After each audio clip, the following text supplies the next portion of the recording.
It was a bright sunny day. The sky was clear and blue, without a single cloud. The sun was shining brightly and warmly, filling everything around with its radiance. The silence was broken by a large and strong lizard that attacked someone. However, the man turned out to be stronger, and with one precise blow of his dagger, he killed the huge reptile. It turned out to be Sena Rohil, a young girl with black hair falling on her shoulders and eyes as dark as night, who was pleased with her large catch. She was a D-rank hunter of the Adventurers Guild. Her partner, while collecting materials, admired Sena's fighting skills, who defeated D-rank monsters in an instant. The girl, in high spirits, picked up the bags of trophies and headed home. Due to her carelessness, the girl slipped and fell, hitting her head on the ground. At the moment of impact, memories of her past life returned to her. She remembered that she was a simple office worker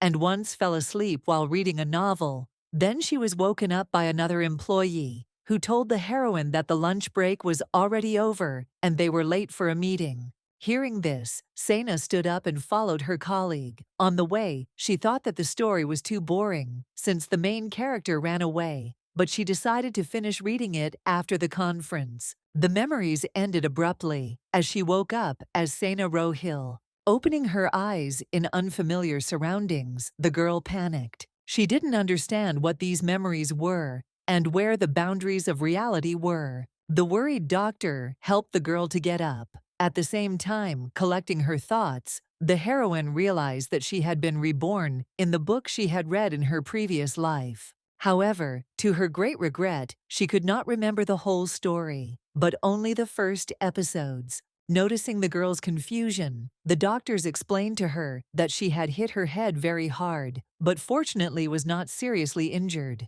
The doctors suggested that such injuries were common among hunters. Hearing these words, Sena suddenly remembered that usually, hunters who moved into such works acquire unusual powers and abilities. Realizing this, the girl tried to call up the status screen. From the outside, it looked extremely strange. The stunned doctor asked the heroine why she shouted these words. Seeing the abnormal behavior of the patient, the doctor decided that it was a consequence of a blow to the head and gave the order to the nurses to quickly register the girl and immediately prepare her for surgery. Shocked by the situation, Sena swore that she was fine. As she left the hospital, the girl sighed in disappointment as she had to spend all her earnings on the hospital bill, and now she didn't know how she would pay for food this month. At the same time, she still found it hard to believe that she was in a fantasy world. Analyzing her life, she did not understand why she worked so much in her past life and what her role was in this story. Sena assumed that she was not the main character, but also did not know if she was a supporting character.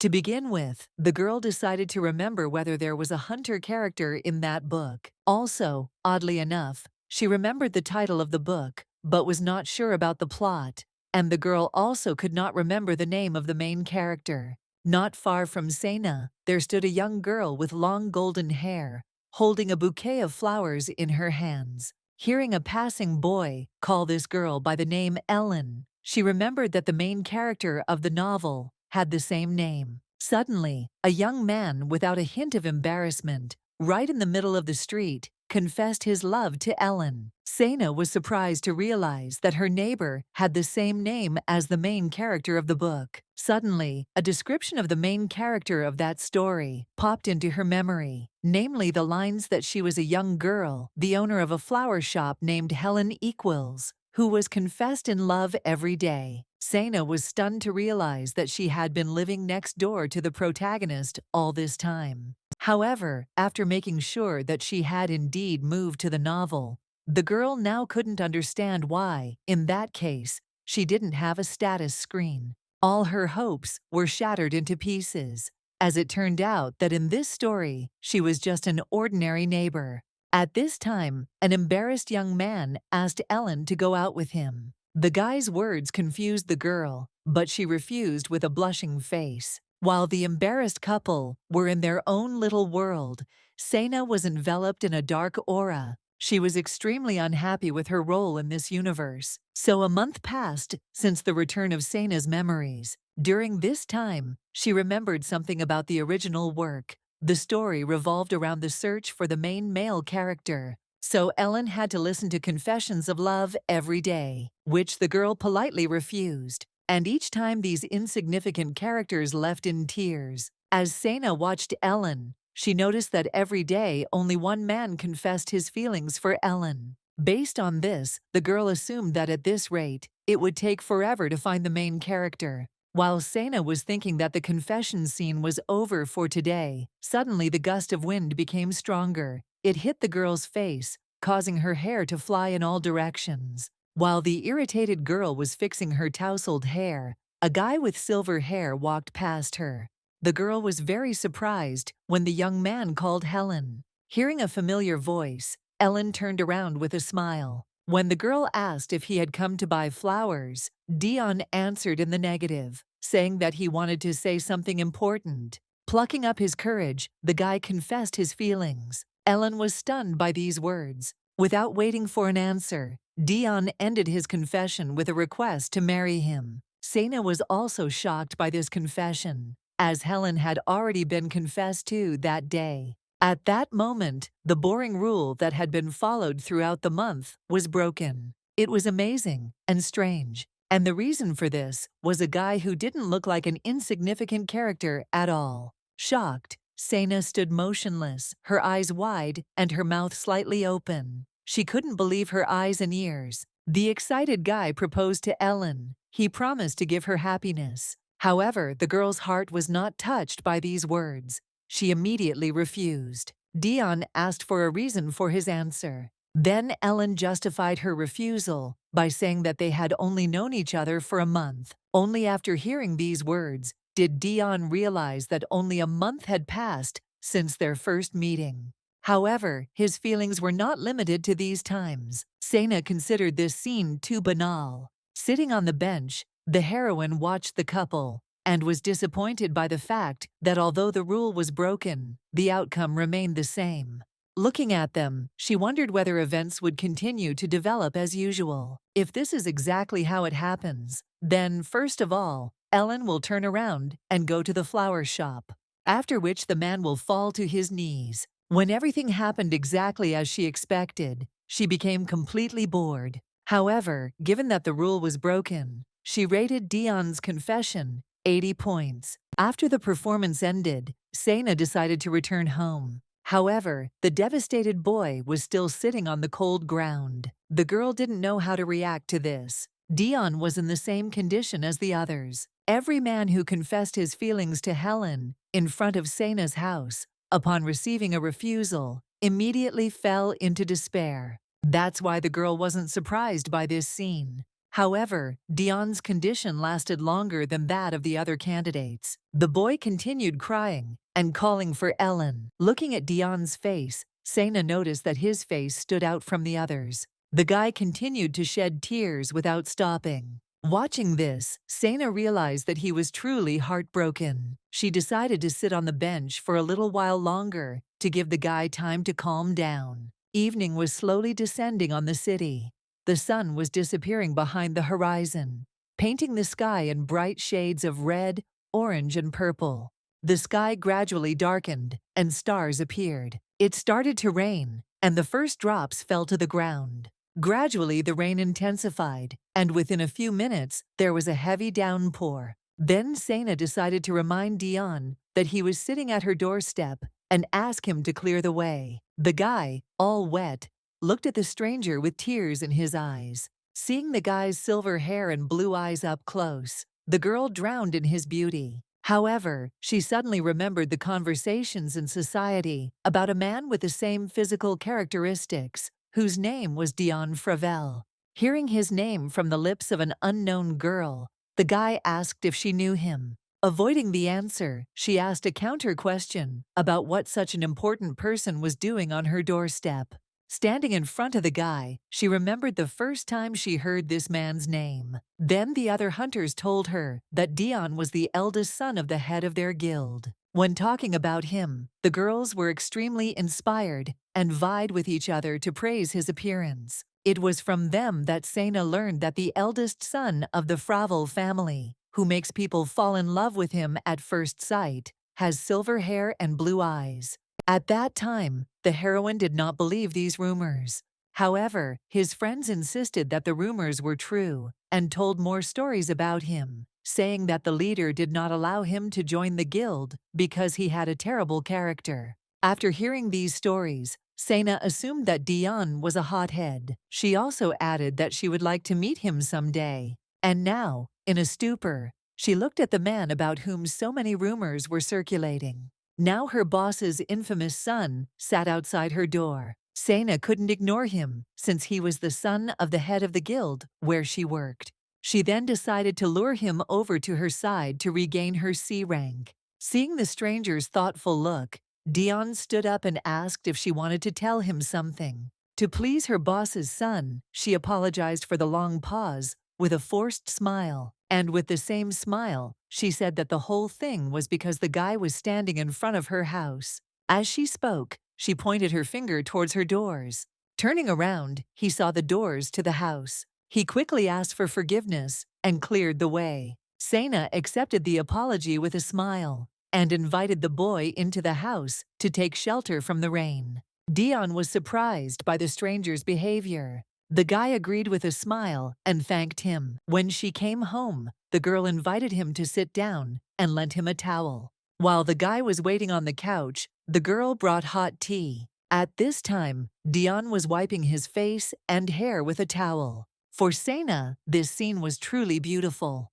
The girl's breath was taken away by such beauty. The boy took the cup gratefully. The girl put the tray on the table and thought that most likely her house looked too shabby for the guy. Taking her tea, the girl sat down on the sofa next to the guy and, looking at him, thought that he did not at all look like a person with a disgusting character. He didn't look like the bad guy rumored at all. Yet, she couldn't remember the boy with silver hair and blue eyes in the illustrations for the novel. Based on this, Sena assumed that Dion was a minor character. This means that he is nothing more than one of many who will ultimately fail to win the heart of the main character.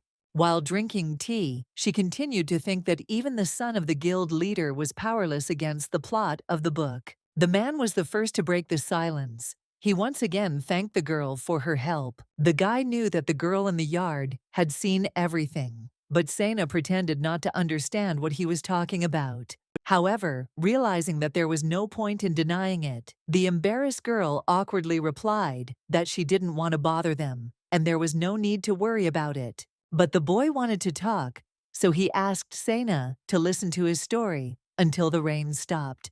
The heroine didn't consider it something difficult, so she agreed. Having heard the answer, Dion thanked him and began his story. The girl was very surprised to hear that Helen was Dion's childhood friend and also his first love. The reason for this was Helen's words that she and Dion had only known each other for a month. Then the guy clarified that Helen had reasons to think so. After all, she erased all her memories, including especially warm and bright moments spent with him when they came up with new games, participated in various adventures, and played pranks.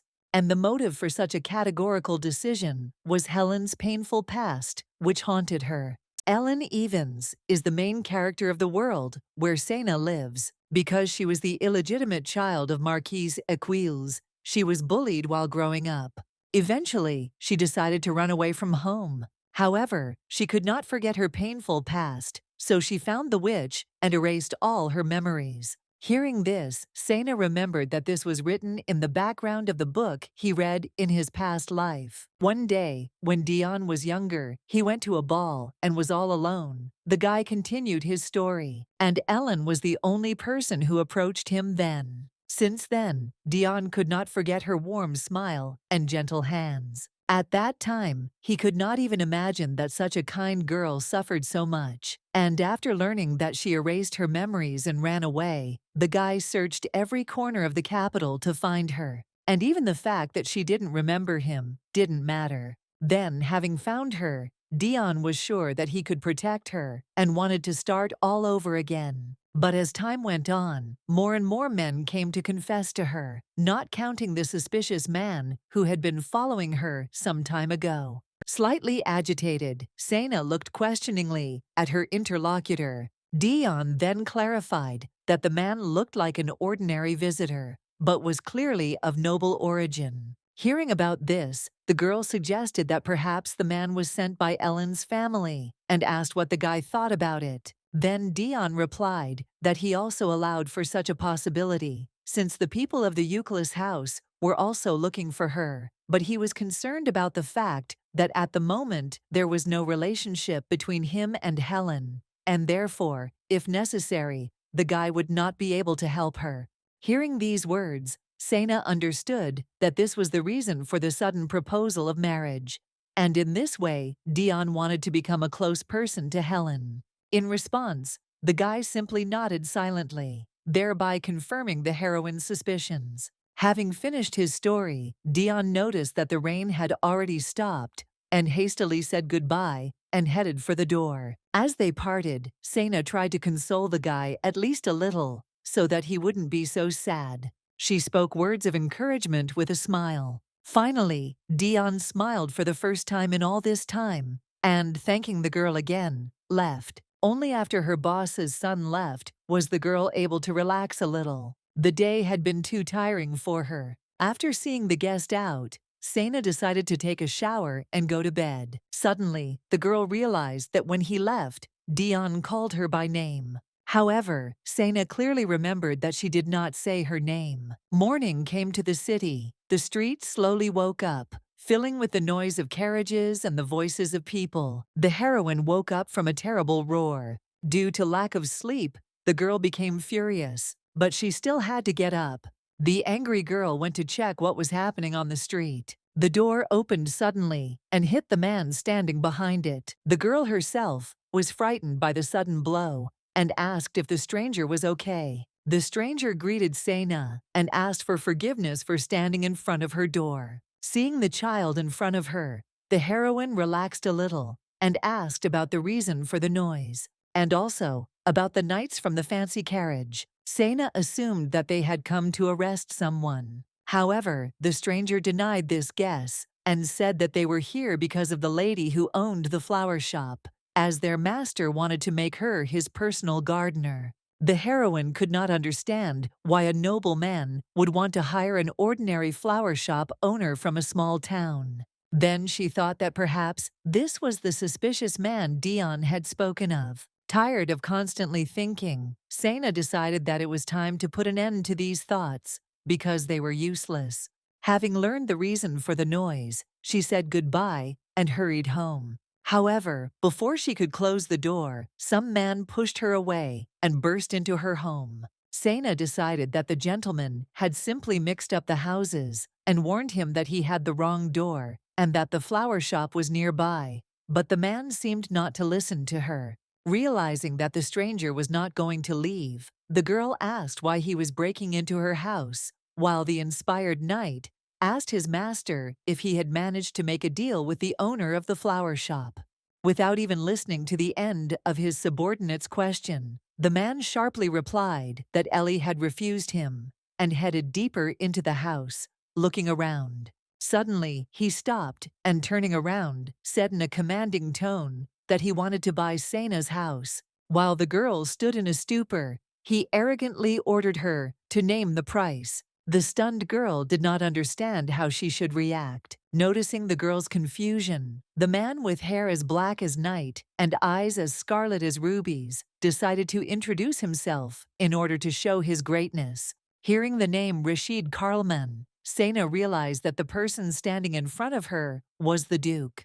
The man, looking pleased, confirmed his status and asked again how much he would need to pay to buy the house. But the girl did not understand why the Duke needed such an old house if he already had an estate. However, even before receiving the answer, I understood the reason myself. There weren't many options. Most likely this was his plan to get closer to Helen. Such an act was too dubious, even for a high-ranking nobleman. Without waiting for a response from Sena, Rashid himself began to offer his own options based on the average cost of houses of this type.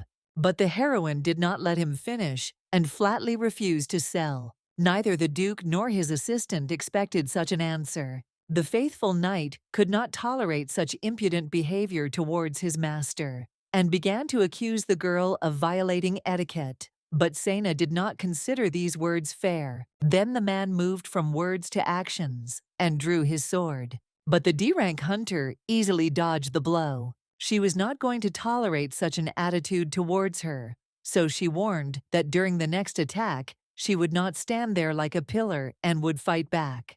To avoid a fight, the Duke gave the order to the knight to stop. At that moment, another knight who was standing near the door received another blow to the back of the head. Trying to enter the house, Dion opened the door and accidentally hit the guy. Dion apologized to him and greeted Sena with a charming smile. The girl wasn't expecting guests, so she asked in surprise what he was doing there. And the Duke obviously knew the guy and was not thrilled with him. Sena was taken aback when she learned that the two were acquainted. Of course, Dion was not happy about this meeting either. Rashid explained his presence by saying that he had come to buy the house. Then Sena, with a habitual smile, said that this was impossible, since he was the one who was going to buy it. This information once again shocked the girl. Ignoring the hostess of the house, the uninvited guests continued to argue about who would ultimately get the house and who would be able to pay more for it.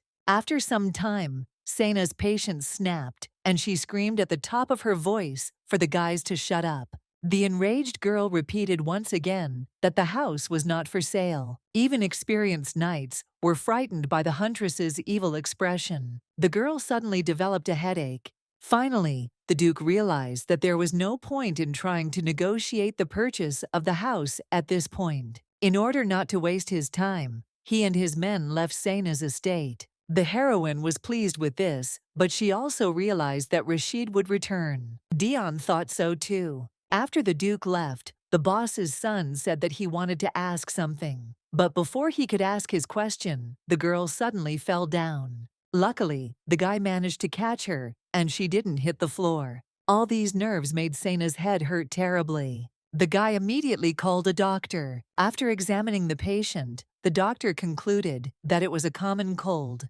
and that she would feel better after a little rest. The girl was surprised, as she had never been sick before, but the doctor said that there was nothing strange about it. Anyone could get sick one day. Since Sena was in the hospital a few days ago, before leaving, the doctor asked the man to take care of his wife, which stunned the unmarried couple. They didn't even have time to clear up the misunderstanding before the doctor had already left the house. Whether from the heat or from embarrassment, Sena's face turned red as a tomato. After the doctor's words, the guy also fell out of reality. Sena sat down on the sofa and sincerely thanked him for his help and for calling the doctor. Dion explained his sudden appearance by saying that he came to see Ellen, but then he heard a noise and decided to check what was going on. Then the girl happily replied that she was glad that the guy showed up on time. But the guy apologized because he felt guilty that because of him, the girl got wet in the rain, and most likely that was why she caught a cold. Sena was touched by Dion's concern, and the young man's guilty face completely amazed the girl. In response, Sena said that she did not blame Dion for this, but on the contrary, she was grateful to him for helping her get rid of Duke Carlman. Hearing this, Dion quickly explained that he himself had no intention of buying the house, but simply wanted to help Sena. The girl felt relieved, because then she had really been surprised. Dion was glad that he could help. Having finished the conversation, the guy asked the heroine to go back to bed, and while she was recovering, he promised to look after the house, which surprised the girl very much, since she was sure that Dion was going to the neighbor. But the guy replied that it wasn't that important, and he would go there another time. Dion insistently asked the girl to get a good night's sleep and rest. Hearing that Sena wanted to ask something the next time they met, the guy happily agreed to answer any question. Sitting back down, the girl said that on the first day of their meeting, Dion called her by name. However, she was sure that she herself had not said her name. Then, making an extremely surprised face, the guy replied that the girl herself told him. But the girl was sure of the opposite. Then Dion, with a confident voice, reminded that on the day of their first meeting, Sena introduced herself. Hearing this, the girl was shocked, as she did not remember this, and the guy asked in surprise whether she had really forgotten. Dion's words rang true, so the girl doubted her memory. Moreover, the guy had no reason to lie about something like that. Suddenly, Sena remembered something else, namely, their previous conversation about the suspicious man, and she decided to clarify whether that man was Duke Carlman. When she heard the negative answer, she was extremely stunned, as she was almost sure that it was Rashid. Dion then explained that the man also had dark hair, but it was longer and seemed to be purple in color.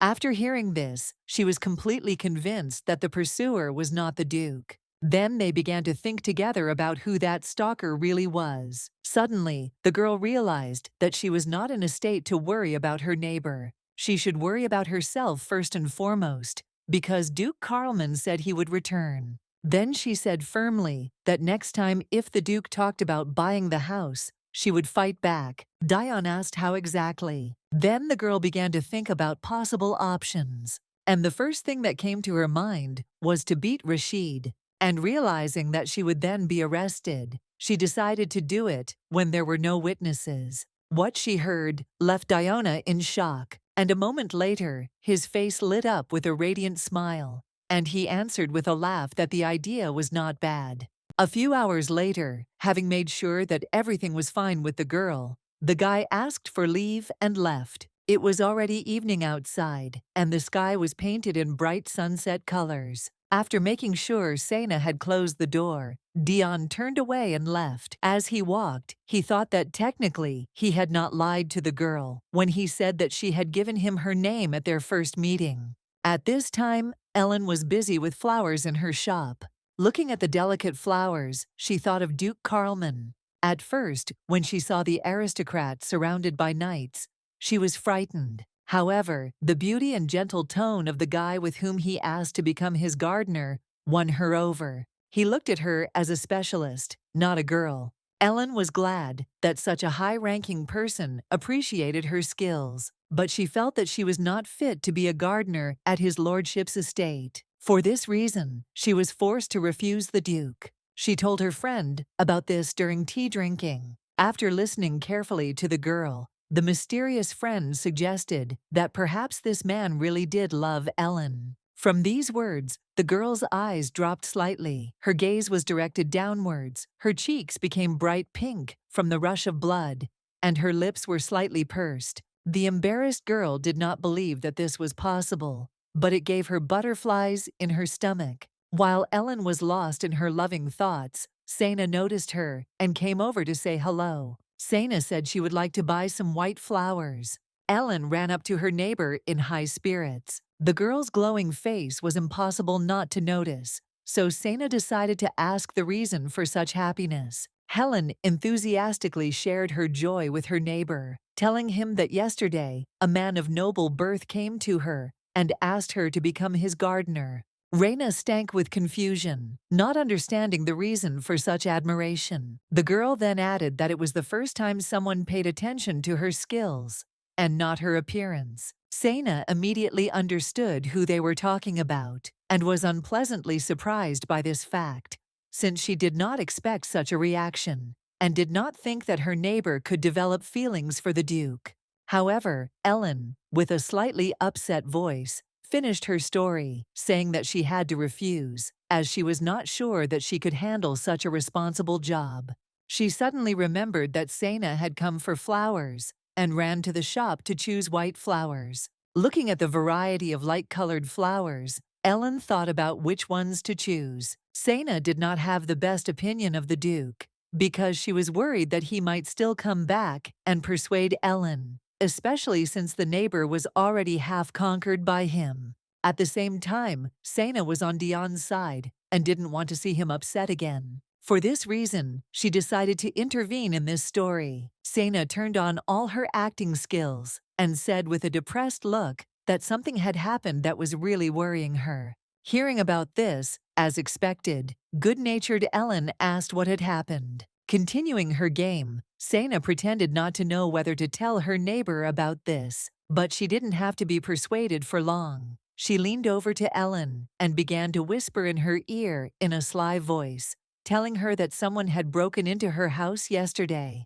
Moving a little further, she clarified that it was Duke Carlman with his men. Then, in all the colors, with a little exaggeration, she told how the terrible Duke demanded that she sell him her house. Hearing how aggressively Rashid had behaved, and that he had even threatened Sana, Ellen turned pale with fear. Then the girl took Ellen's hand with a friendly smile and said in a worried voice that she could stand up for herself, so there was no need to worry. However, she herself is worried about her neighbor, as she believes that his lordship needs the houses in this area, and it also seems to her that the Duke enjoys torturing those who refused him. The naive girl took everything Sana said at face value and was horrified, not understanding how a man could do such a thing. Now all the Duke's actions and words seemed suspicious. Ellen realized with horror that all the Duke's actions were just a ploy to get her house.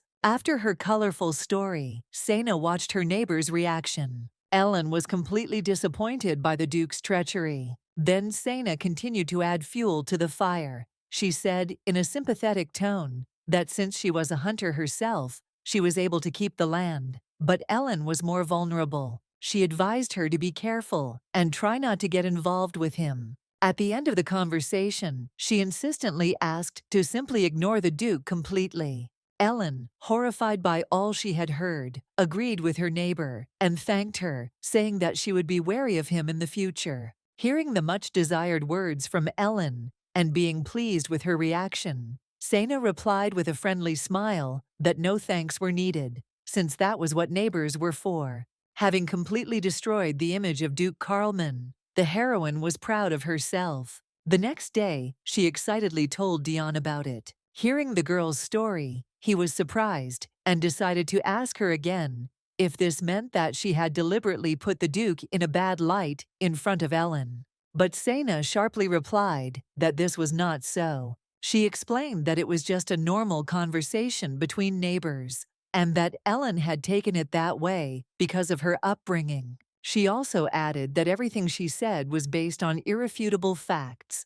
Then Dion asked what she would do if the Duke found out about this. But Sana didn't even listen to him. Noticing that Ellen had left the house, she became inspired, and with a bright smile, sparkling eyes, and slightly pink cheeks, she told Dion to at least go and greet her. But before she could finish speaking, her neighbor came back in. Then, to console the seemingly upset Dion, Sana said that next time everything would work out. But the guy only felt awkward. Sana interpreted such a confused expression on his face as depression due to the previously received refusal. She smiled with all sincerity and promised to help him. Suddenly, Dion put his hand on the girl's forehead, and it turned out that she still had a fever, but she didn't even notice. Dion, with a worried voice, told her not to do that again, but the heroine did not understand what he was talking about. Then the guy clarified that he meant that Sana should not get in the Duke's way, just to help him. And, with a dazzling smile, Dion added that he had decided to let Ellen go. As the girl walked home, she continued to think about the words of her boss's son, and did not understand how this was possible. After all, he said that he had been in love with Ellen all his life. She wondered how he could give up so easily, and was worried that he would cry alone again. Sana remembered Dion's crying face when they first met. She was afraid that perhaps right now he was somewhere crying loudly. Continuing to immerse herself in her disturbing fantasies, she imagined how Dion, not noticing anything in front of him because of the tears flowing over his unrequited love, might run into bandits, who, having noticed his noble appearance, will want to rob the guy. But the cute and timid guy won't be able to fight back. Sana was horrified, just imagining what this could hypothetically be. She immediately rushed towards the guy to catch up with him and make sure he was okay. Suddenly, she heard screams,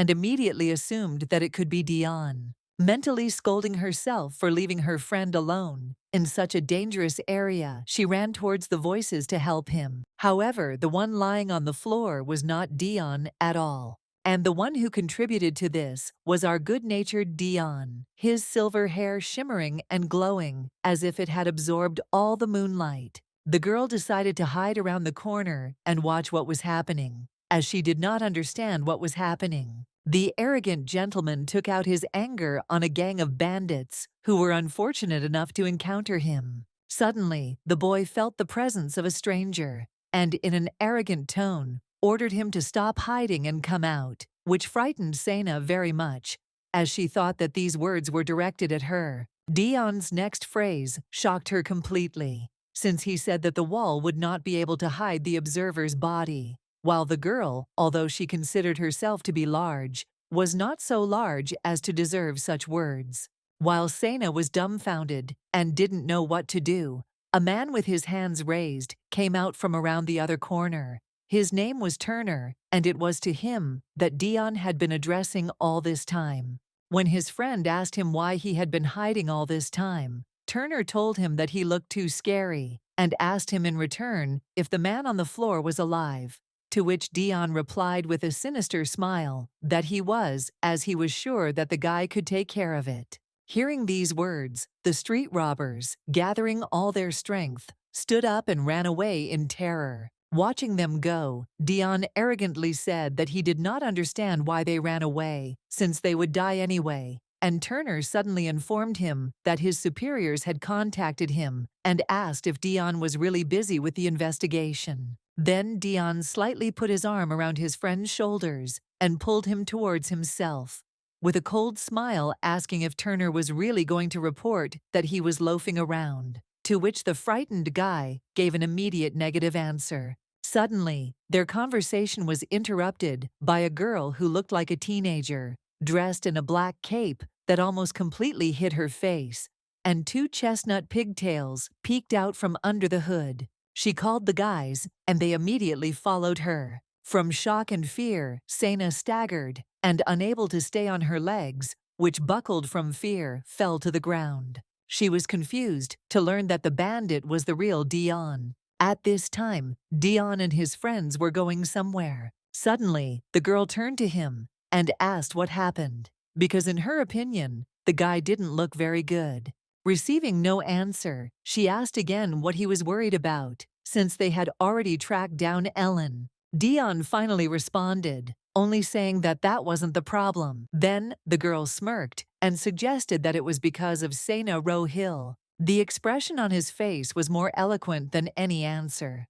The girl immediately realized that these two had finally met. At this time, Sena was still trying to digest the information she had received. The next day, the heroine headed to the guild, which, as always, was full of people. While waiting for her turn, she was still thinking about yesterday's events. After all, Dion back then was completely different from the Dion she was used to. Moreover, after hearing Turner's words, she still didn't understand what kind of management they were talking about. Since he was the son of the leader, the girl assumed that he could very well be a secret agent of the guild, or something like that. While the heroine was immersed in her thoughts, she did not notice how her turn had come. And only when she heard the administrator's call did she come to her senses and run up to the counter. The administrator happily greeted the huntress. Sena greeted him back and said that she was also glad to meet him. Assuming that the heroine had come for a new job, Anna quickly began to check the order lists, but the girl stopped her, saying that she had come to find out something. Having said this, Sena approached the curious receptionist and asked in a quiet voice about Dion Fravel. Since he was the son of the guild leader, Anna naturally knew about him, so Sena asked him to tell her everything he knew. The first thing the administrator thought was that he was a hot but crazy idiot. She went on to say that Dion was the son of the chief's first wife, but it seemed that the chief's brothers and sisters had caused that wife a lot of trouble. The main reason for this attitude was her ignoble origin. She eventually died quite early, and according to rumors, she died because the head's relatives abused her, Little Dion probably thought the same, because he began to take revenge on them. Rumor has it that Dion stole the bride of the chief's younger brother, Salon Fravel. According to the same stories, the engagement of the headman's younger sister, Isabella Fravel, was also disrupted by Dion, because he took her fiancé away. And it is because of these rumors that people consider him a crazy idiot. Sena was completely taken aback by what she heard. She didn't understand whether they were even talking about the same person. Anna concluded his story by saying that it would be better for the heroine not to get involved with him. Hearing Sena's last words, she panicked, as she didn't know that Anna would see through her so easily. But the administrator was quite smart, and immediately realized that Sena would not have come all this way out of idle curiosity. So the conclusion was obvious. She had encountered him somewhere. Anna didn't try to get any details out of her, but simply strongly advised her to stay away from him, as he really was a dangerous person. Sena thanked her for the advice and said goodbye to Anna, asking her to let her know if there were any interesting orders. As usual, there were many hunters in the room, but one of them stood out in particular. Anna immediately noticed the newcomer and showed him to Sena. The girl looked in the direction the administrator was pointing and saw the Duke. The heroine did not expect to meet him here and tried with all her might to hide her face so that he would not notice her. She quickly said goodbye to Anna and ran to the exit to leave as quickly as possible. All this time she continued to cover her face with her hair in order to somehow hide from the Duke. Because of this, she did not notice the person standing in front and accidentally crashed into him. Realizing the extent of her guilt, she immediately apologized. But the impudent hunter was not in the mood for polite conversation. Sena still didn't want to attract unnecessary attention and tried to answer as politely as possible. But Marcel seemed to be deliberately trying to provoke her. However, it was more important for Sena to get out of here as quickly as possible, so she endured with all her might in order to finish quickly and run away. But this made the guys even more brazen,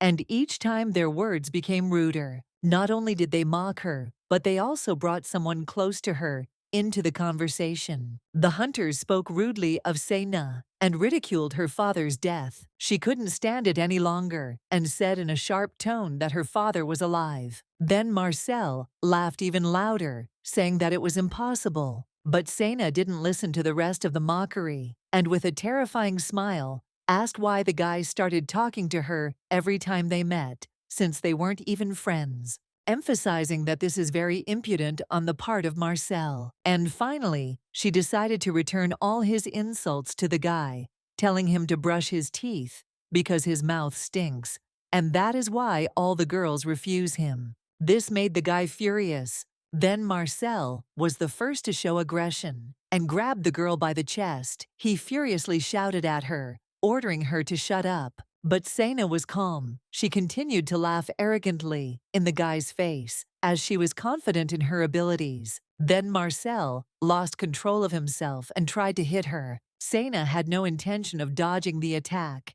as everything was going exactly as she had planned. Because if the guy hit her first, then all her further blows would be considered self-defense. But someone grabbed the guy's hand and stopped the attack. He arrogantly pointed out Marcel's injustice and cowardice. The most surprising thing was that none other than Duke Carlman stood up to defend Sena. The hunter became even more angry. He tried with all his might to free his hand and demanded that he be let go. But Rashid indifferently ordered him to stop leading himself like that, since he could barely hold it up as it was. Having said this, he threw Marcel aside. The hunter fell flat on the floor.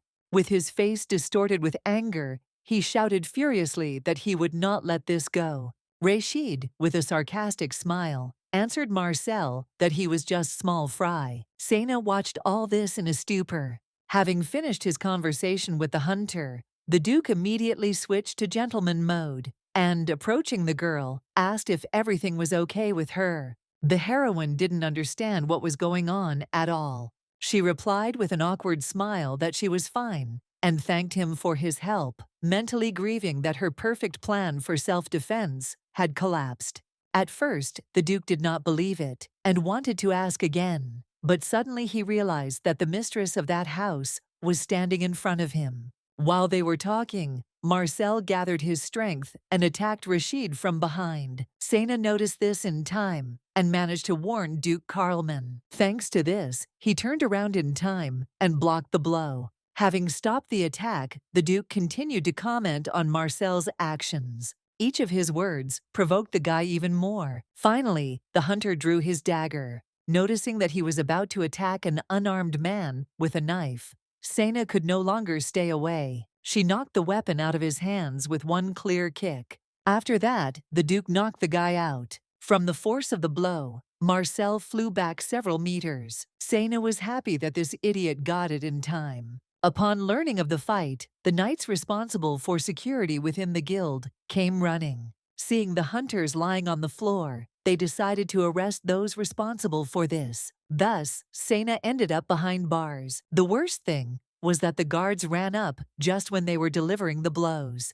If the girl had also been injured, they could have tried to negotiate.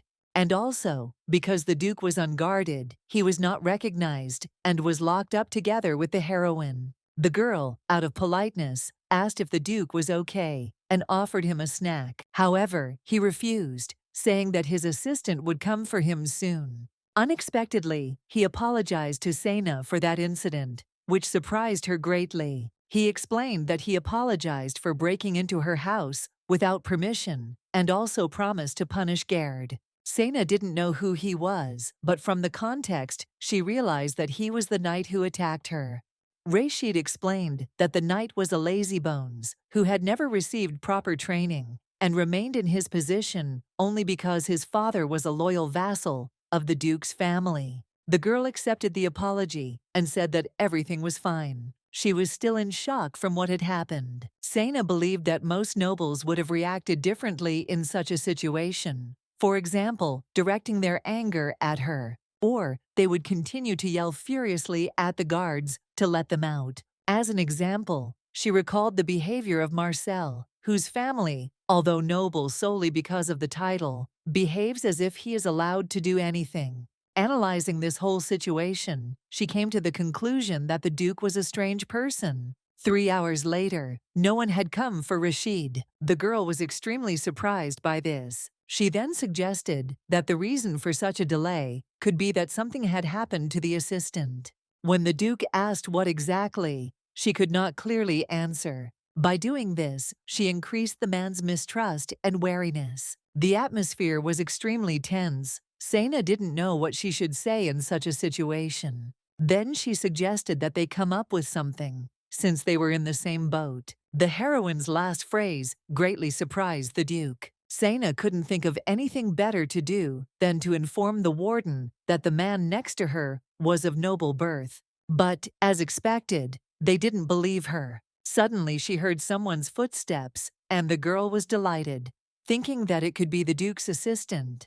But it was not him. The man said that he had come to see Sena Rohill. However, neither the Duke nor the heroine knew who it was. The stranger introduced himself as the butler of young Master Marcel and said that he had come on his behalf to request compensation in the amount of 1,000,000 rupees. The girl was simply shocked by such a sum. The butler began to explain that this amount took into account today's damage, as well as other damage that had been done earlier, adding that Sena's father had killed the young master's teacher.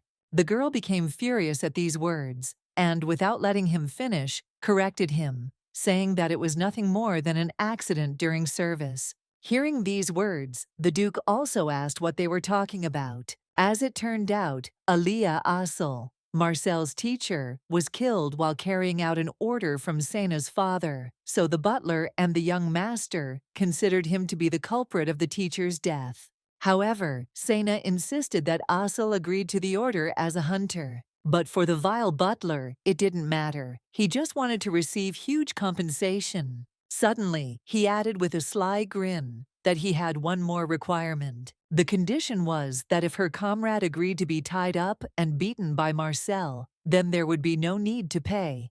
And if he knelt down right now, he could avoid 1 or 2 blows. At that moment the Duke's assistant burst in. The girl immediately informed him that his lordship was locked in a wretched cell. The assistant immediately ran up to his master and excitedly began asking what happened and how. Seeing this, the butler and the warden realized that he was indeed a duke. Sena, not missing the opportunity, told in detail about Marcel's desire to beat the duke.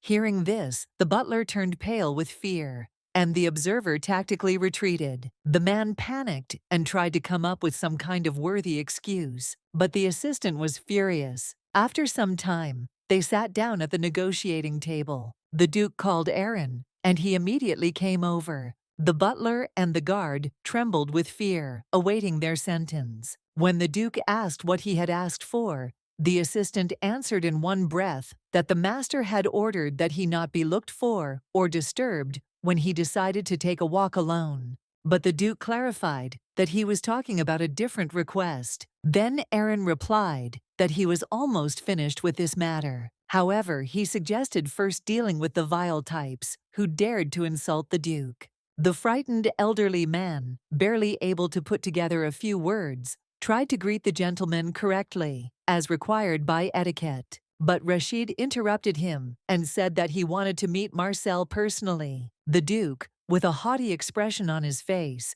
recalled everything that the butler himself had said and added that he wanted to personally check what condition he was in.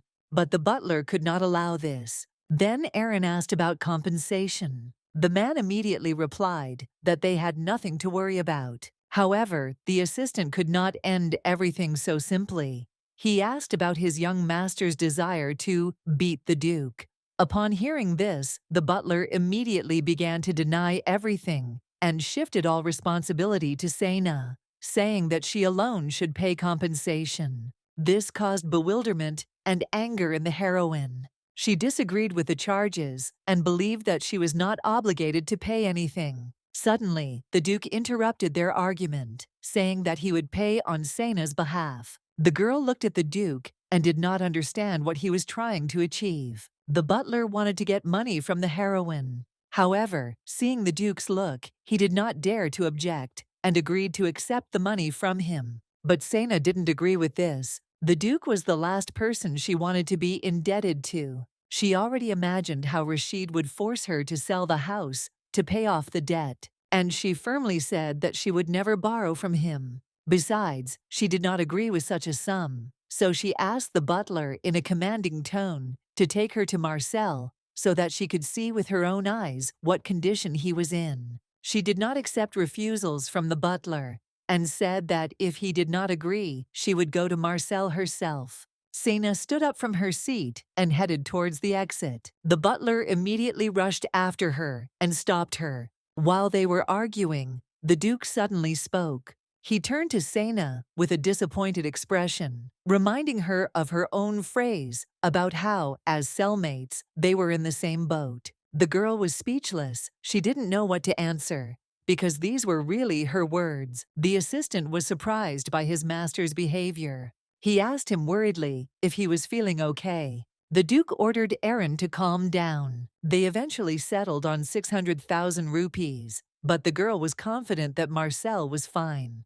And the worst thing for her was that the Duke paid. She was worried about her home, so she turned sharply to the Duke and said that she would not sell the house. But Rashid didn't understand what they were talking about. Then Sena clarified that she was talking about her house and that she would never sell it to the Duke. Hearing the Duke's answer that she should not sell it, the girl was speechless. The Duke repeated her words once more and added that there was no need to worry about it. And when asked about the reason for such an act, he replied that he only wanted to make amends for his past misdeed. He also promised not to approach her again with requests to buy a house. The girl didn't expect this. She couldn't believe that the Duke gave her money just like that. Having finished the conversation, Rashid asked questions and left. Then Sena realized that the Duke was just walking her home. Watching the guy leave, she couldn't understand what all this meant. The next day, she woke up again from the noise. The sounds were coming from right under her windows. She went to the window to check. There was a crush in front of Ellen's house. Seeing the police there, Sena became worried about her neighbor. She immediately got ready and ran out of the house. She ran as fast as she could to get to Ellen as quickly as possible. But there were a lot of people near her house. They discussed that something terrible had happened. Then, in a panic, she grabbed one of the women and asked what had happened in the flower shop.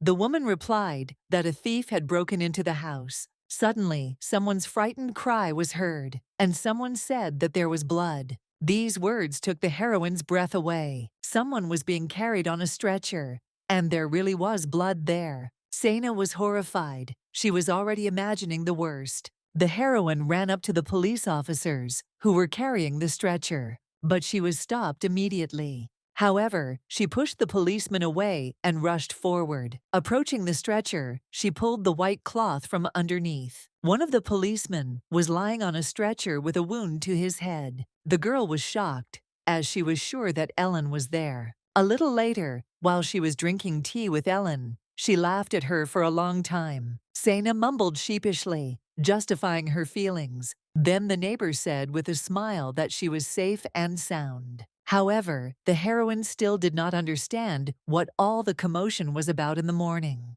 Ellen said the man on the stretcher was one of the police officers who came to her after she filed the report. But when he entered the house, he slipped on the water that the girl had spilled and injured himself. And because he was displaced by the fall that started this commotion, his face was covered. This utterly ridiculous situation seemed ridiculously absurd to the girl. After finishing her tea, Sena asked if they had managed to catch the thief in the end. But unfortunately, Ellen replied that the thief had managed to escape through the window before the police arrived. She laughed and said that the robbers most likely fled because they realized that she had nothing to steal. In any case, the heroine was glad that everything was fine with her neighbor. Ellen also said with a smile that she was lucky, as it would have been more dangerous if the criminals had broken into her bedroom while she was sleeping. Suddenly, Sena wondered if this episode with the thieves was in the original story. Then she began to think about how things would have turned out if she had then agreed to sell her house to the Duke.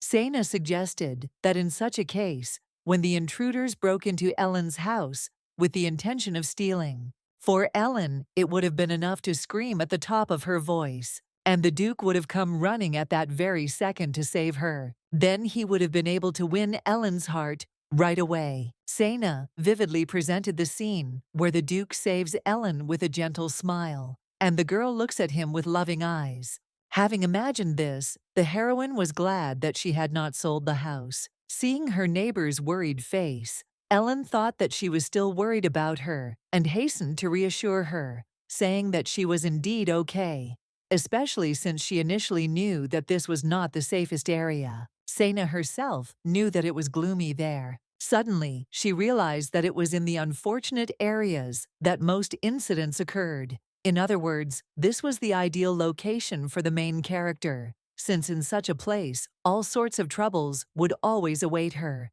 Once she realized this, she also realized that Ellen could be in danger if she continued to interfere with the main male characters. She was worried about whether Dion would be able to protect Ellen on her own. Suddenly, Helen gently grabbed Sena's hand and said with a sincere smile that she was glad that her neighbor was next to her. Sena was embarrassed by these words. Ellen then added that other neighbors had come to visit her earlier. It was a real joy for her to be surrounded by such kind people. Hearing this, Sena felt relieved. However, she suddenly felt someone's presence and hurried to say goodbye to her neighbor to go check. Ellen was surprised by such suddenness. In order not to make her worry, Sena lied that she remembered an urgent matter, and that was why she was in such a hurry. Finally, she reminded her neighbor to always lock the door and left. Ellen said goodbye to her neighbor with a smile. After Sena left, Ellen continued to admire her kindness. Once outside the door, the heroine rushed after the suspicious man who was watching her and Ellen.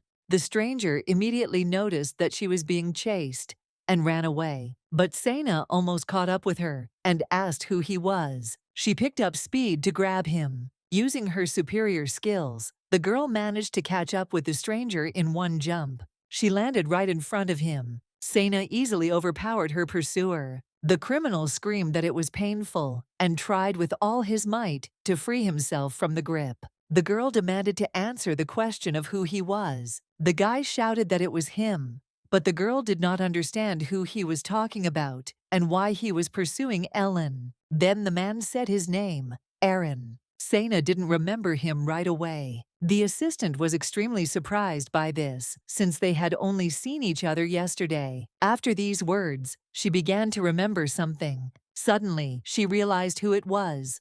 Realizing that it was the Duke's assistant, she jumped in surprise. Recognizing Aaron, she let him go, and they went to the Duke's recently acquired house, which was located near Ellen's house. Aaron was the first to speak. He hastened to explain, saying that he was neither a stalker nor a thief. Not knowing what to answer, she just smiled awkwardly. Aaron then added that yesterday they were the ones who chased away the thief and alerted the police. Hearing this, the girl understood the reason why the robbers ran away so quickly. The Duke's assistant said that when the criminals saw them, they became very frightened and ran away. He was incredibly proud of his master and himself. Then the girl, interrupting Aaron's heated speech, pointed out that what the assistant was presenting as supervision and protection of Ellen was in fact nothing more than surveillance and persecution. When the girl suggested that the Duke was following Ellen, the assistant frantically replied that his master was not that kind of person, and that Sana had misunderstood everything. Aaron tried his best to justify his master's actions, explaining that Lady Ellen was very important to the Duke, which is why he was trying to be there to protect her. However, the more the assistant chattered in panic, the more suspicious he seemed. In any case, Aaron was glad that the lady was safe and sound, but he still felt sorry because they didn't have a very good view. That is why they did not immediately realize that a thief had broken into the house. Understanding what Aaron was getting into, Sana immediately made it clear that she was not going to sell her house, once again emphasizing that he will never sell. Having finished the conversation, the heroine said goodbye and left. When she got home, she continued to play the meeting with her assistant over and over in her head. Everything seemed too strange to her. Moreover, during the story, the assistant often stuttered, which was also suspicious. After all, it is obvious that this is one of the signs of strong excitement. And besides, he never specified who the Duke is for Ellen. Looking out the window, she curses all the strange men who are chasing Ellen. From her house, there was a clear view not only of Ellen's house, but also of the Duke's house. He still had the light on, which meant he was keeping his men awake just to keep an eye on Ellen. Under these circumstances, it is difficult to believe that there are no ulterior motives. Suddenly, there was a scream, and the lights in the Duke's house went out. Hearing this, the girl became worried. As the voice was similar to Rashid's, she immediately grabbed her knife and rushed to help. No matter how suspicious the Duke's actions were, Sana couldn't just ignore her cellmate who paid her debt. When the girl reached the house, she noticed that it had become quieter again. Although she thought that perhaps she had come running in vain, she still decided to check. Oddly enough, the door was open, and she easily entered the house. There was a sweet aroma in the air. Suddenly, some sounds were heard again. This feeling was familiar to the heroine. She quickly began to look for something in her pockets. Taking out the device, she saw that the indicator was glowing red. However, remembering the Duke, she put the device back in her pocket and hurried to look for it. At last she found him, but the Duke was not himself. He was cornered in the corner of the room and shaking with fear. It was obvious that the man was not himself. He was having a panic attack. Covering his ears, he was trying to block out extraneous sounds. His mind was in a fog. He was muttering something, but his speech was incoherent and meaningless. Seeing this, Sana tried to bring his feelings, but her attempts were unsuccessful. The Duke simply did not perceive the surrounding reality. Then she resorted to extreme measures. After her blow, Rashid finally came to his senses. At first he was confused. Then he became furious. The girl is stunned to hear the guy's aggressive accusations that she did not warn him that the house was haunted. I calmed down a little. The guy continued to lament that if he had known about ghosts, he would never have stayed here all alone.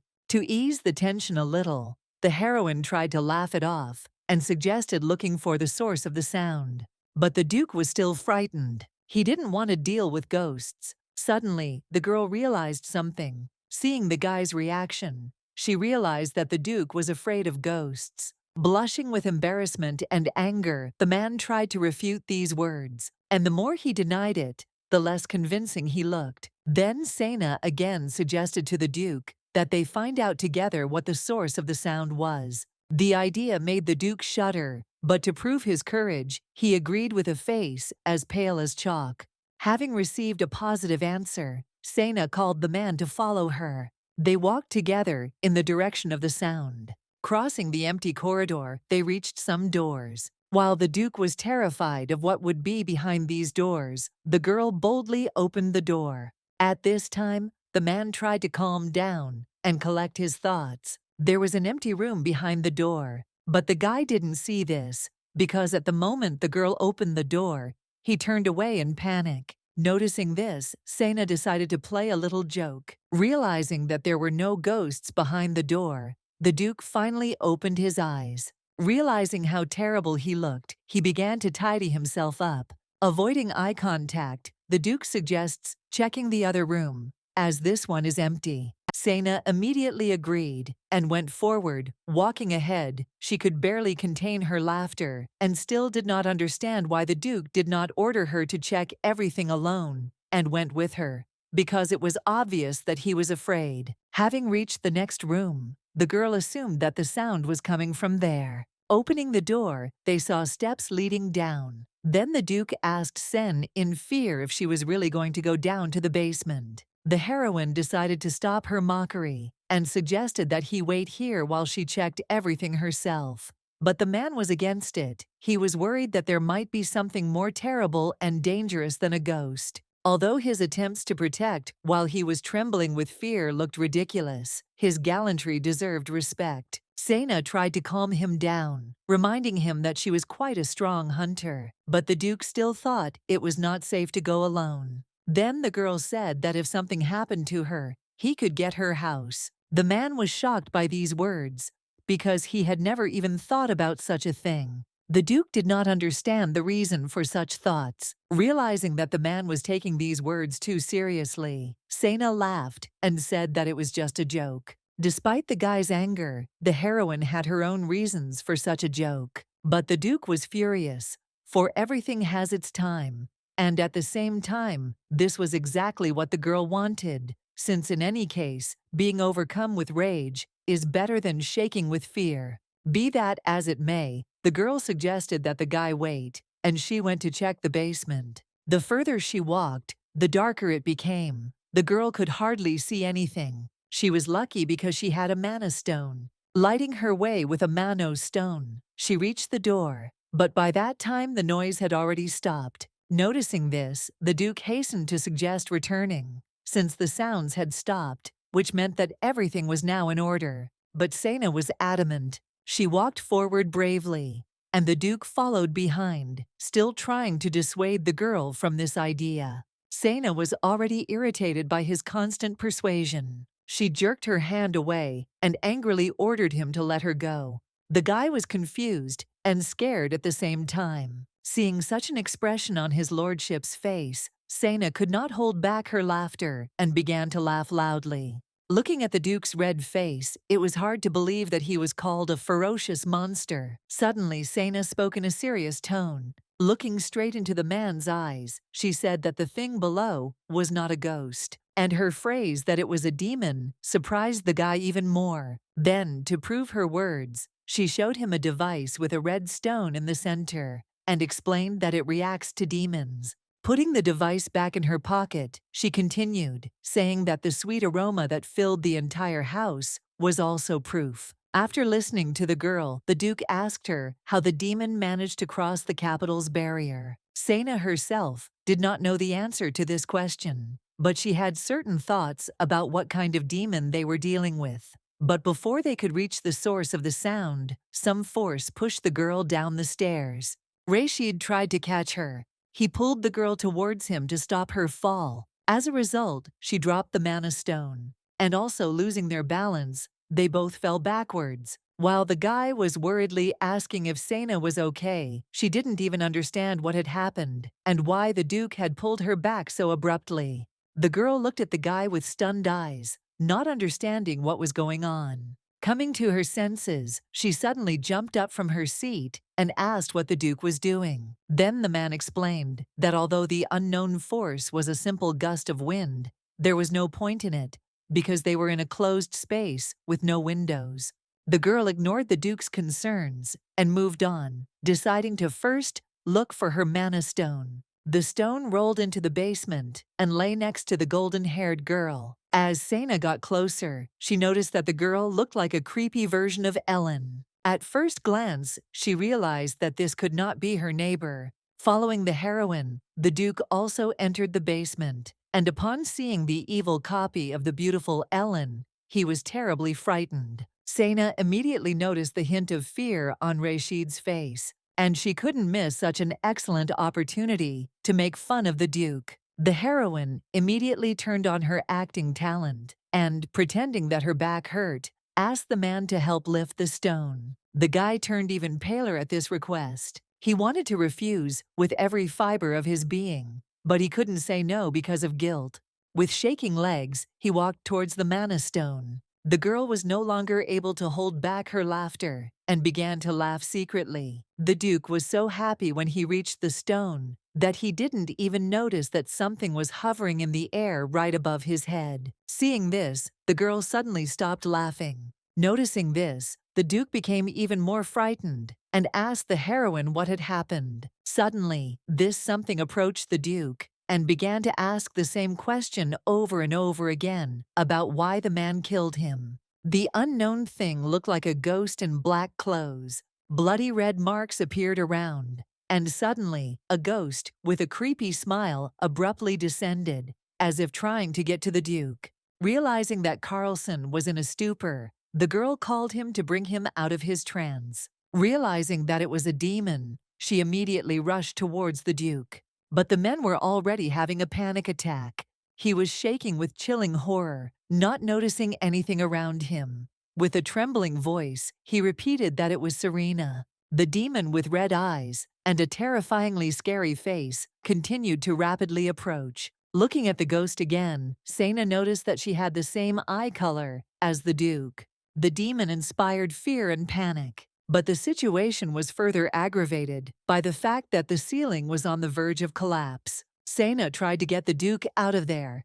Having barely stepped over the threshold, they both fell to the floor. At that very second the ceiling collapsed. The Duke had already come to his senses a little, but he was still in a state of shock. Just outside the door, the demon, still in the form of a creepy woman, hung from the gallows. Her sinister laughter echoed in the basement. These sounds again caused the Duke to fall into a stupor. He repeated incessantly that he had not killed her.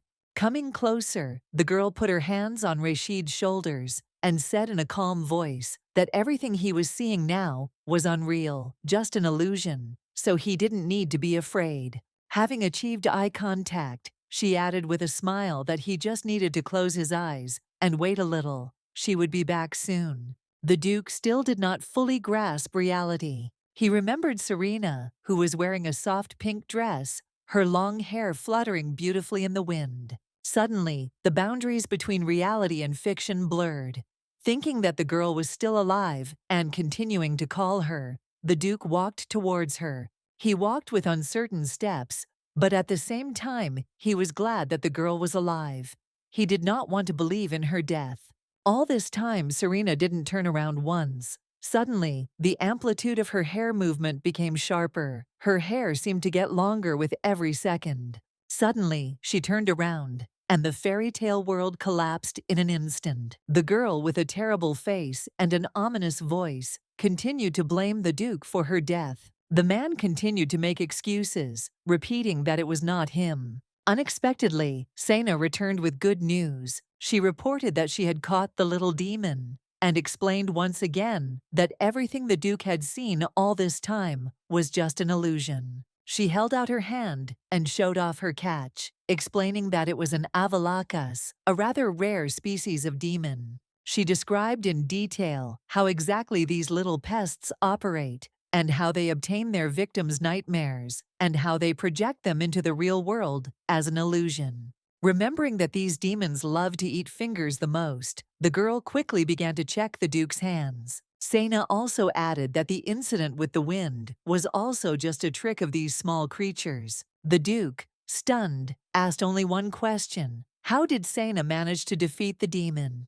The girl explained everything by saying that she is a hunter and specializes in demons that control the mind. The Duke still couldn't recover from the nightmare he had seen. Noticing his pale complexion and unnatural behavior, the worried heroine asked Rashida if everything was okay with him. Having replied that everything was fine, the Duke tried to get up. Suddenly, his face was right in front of Sena's nose. Only now did he notice the girl's kind smile. Only now, realizing that the heroine was not so aggressive, but on the contrary very kind and sweet, the Duke became embarrassed. Watching the Duke's reaction, Sena was puzzled, not understanding what he was thinking. However, since they had already caught the demon, the girl, standing up from the floor, suggested going back. She told the guy with a charming smile to take her hand and stand up. The Duke was enchanted by her. He agreed and took Sena's hand. As the morning approached, the townspeople began to discuss something heatedly. Some of the neighbors heard loud sounds. Some even thought it was an earthquake.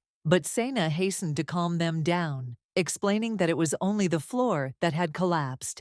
And the reason for this was that the house was already old. This explanation suited the neighbors just fine. Hearing the rumors, a worried Ellen ran to the heroine to make sure she was okay. She was dismayed by the news that the floor had collapsed. Sena told her the same thing as the other neighbors. But suddenly, Ellen's expression changed, and she asked in a serious tone what Sena was doing in his lordship's house.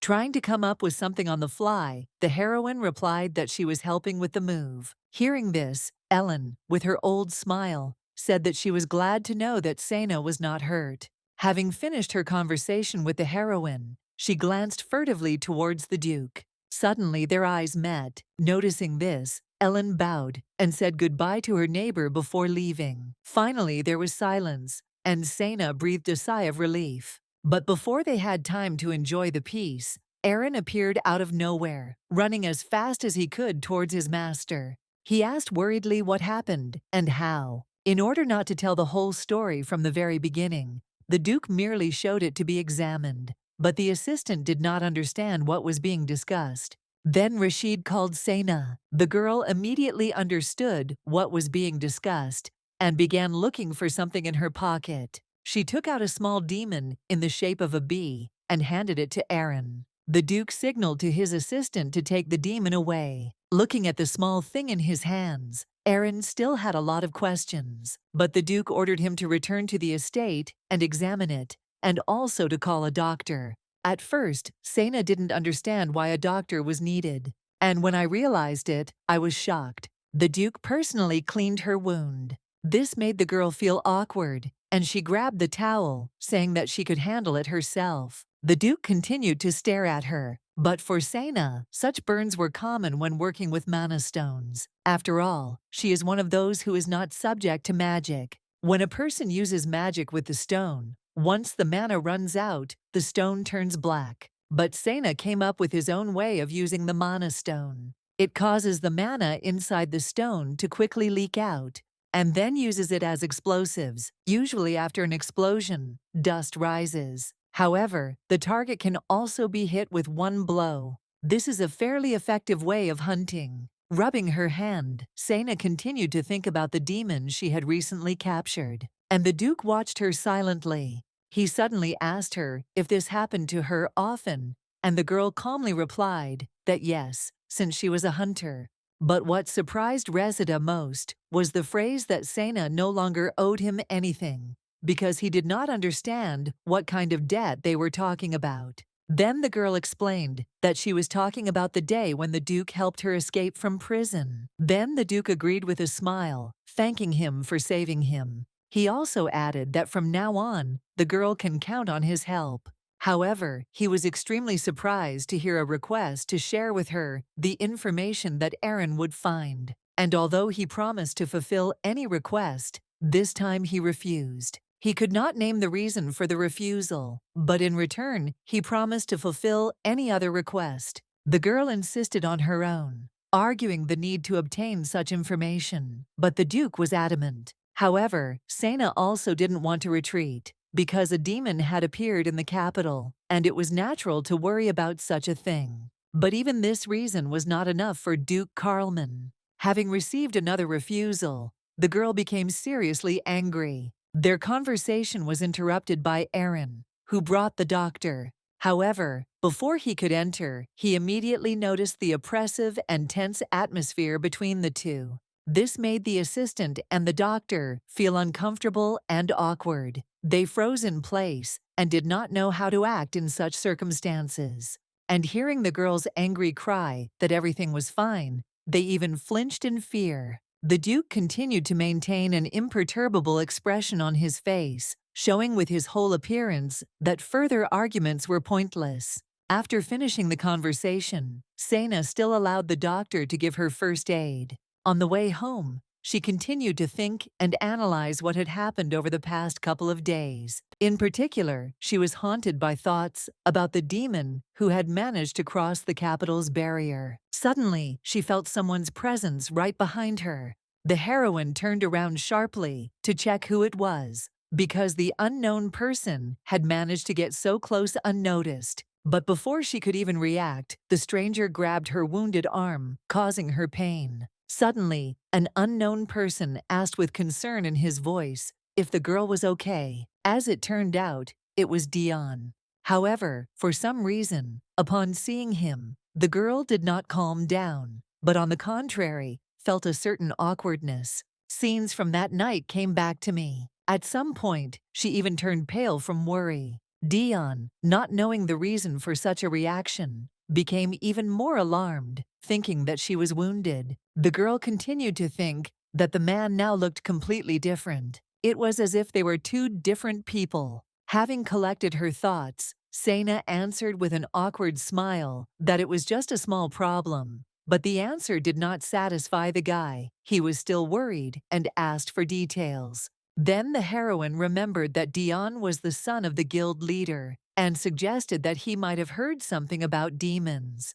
Taking advantage of the situation, she invited him for a conversation. They went to a restaurant to continue their conversation there. Sena showed with her whole appearance how much she enjoyed the food. Dion was pleased with this reaction. During dinner, they discussed the appearance of a demon in the capital. Unlike the Duke, Dion immediately agreed to share information if he found out anything. Looking at the guy's elegant behavior, Sena still couldn't figure out what happened that night and whether that arrogant man was Dion. Suddenly, Dion started talking about the Duke. He asked Sena not to help Rashid anymore and even better to stay away from him. But the heroine could not promise such a thing because the Duke is her neighbor and he had helped her before. She also said that the Duke was not so bad, and that his men had helped Ellen when thieves broke into her house. However, this was the first time Dion had heard about the incident with the thief.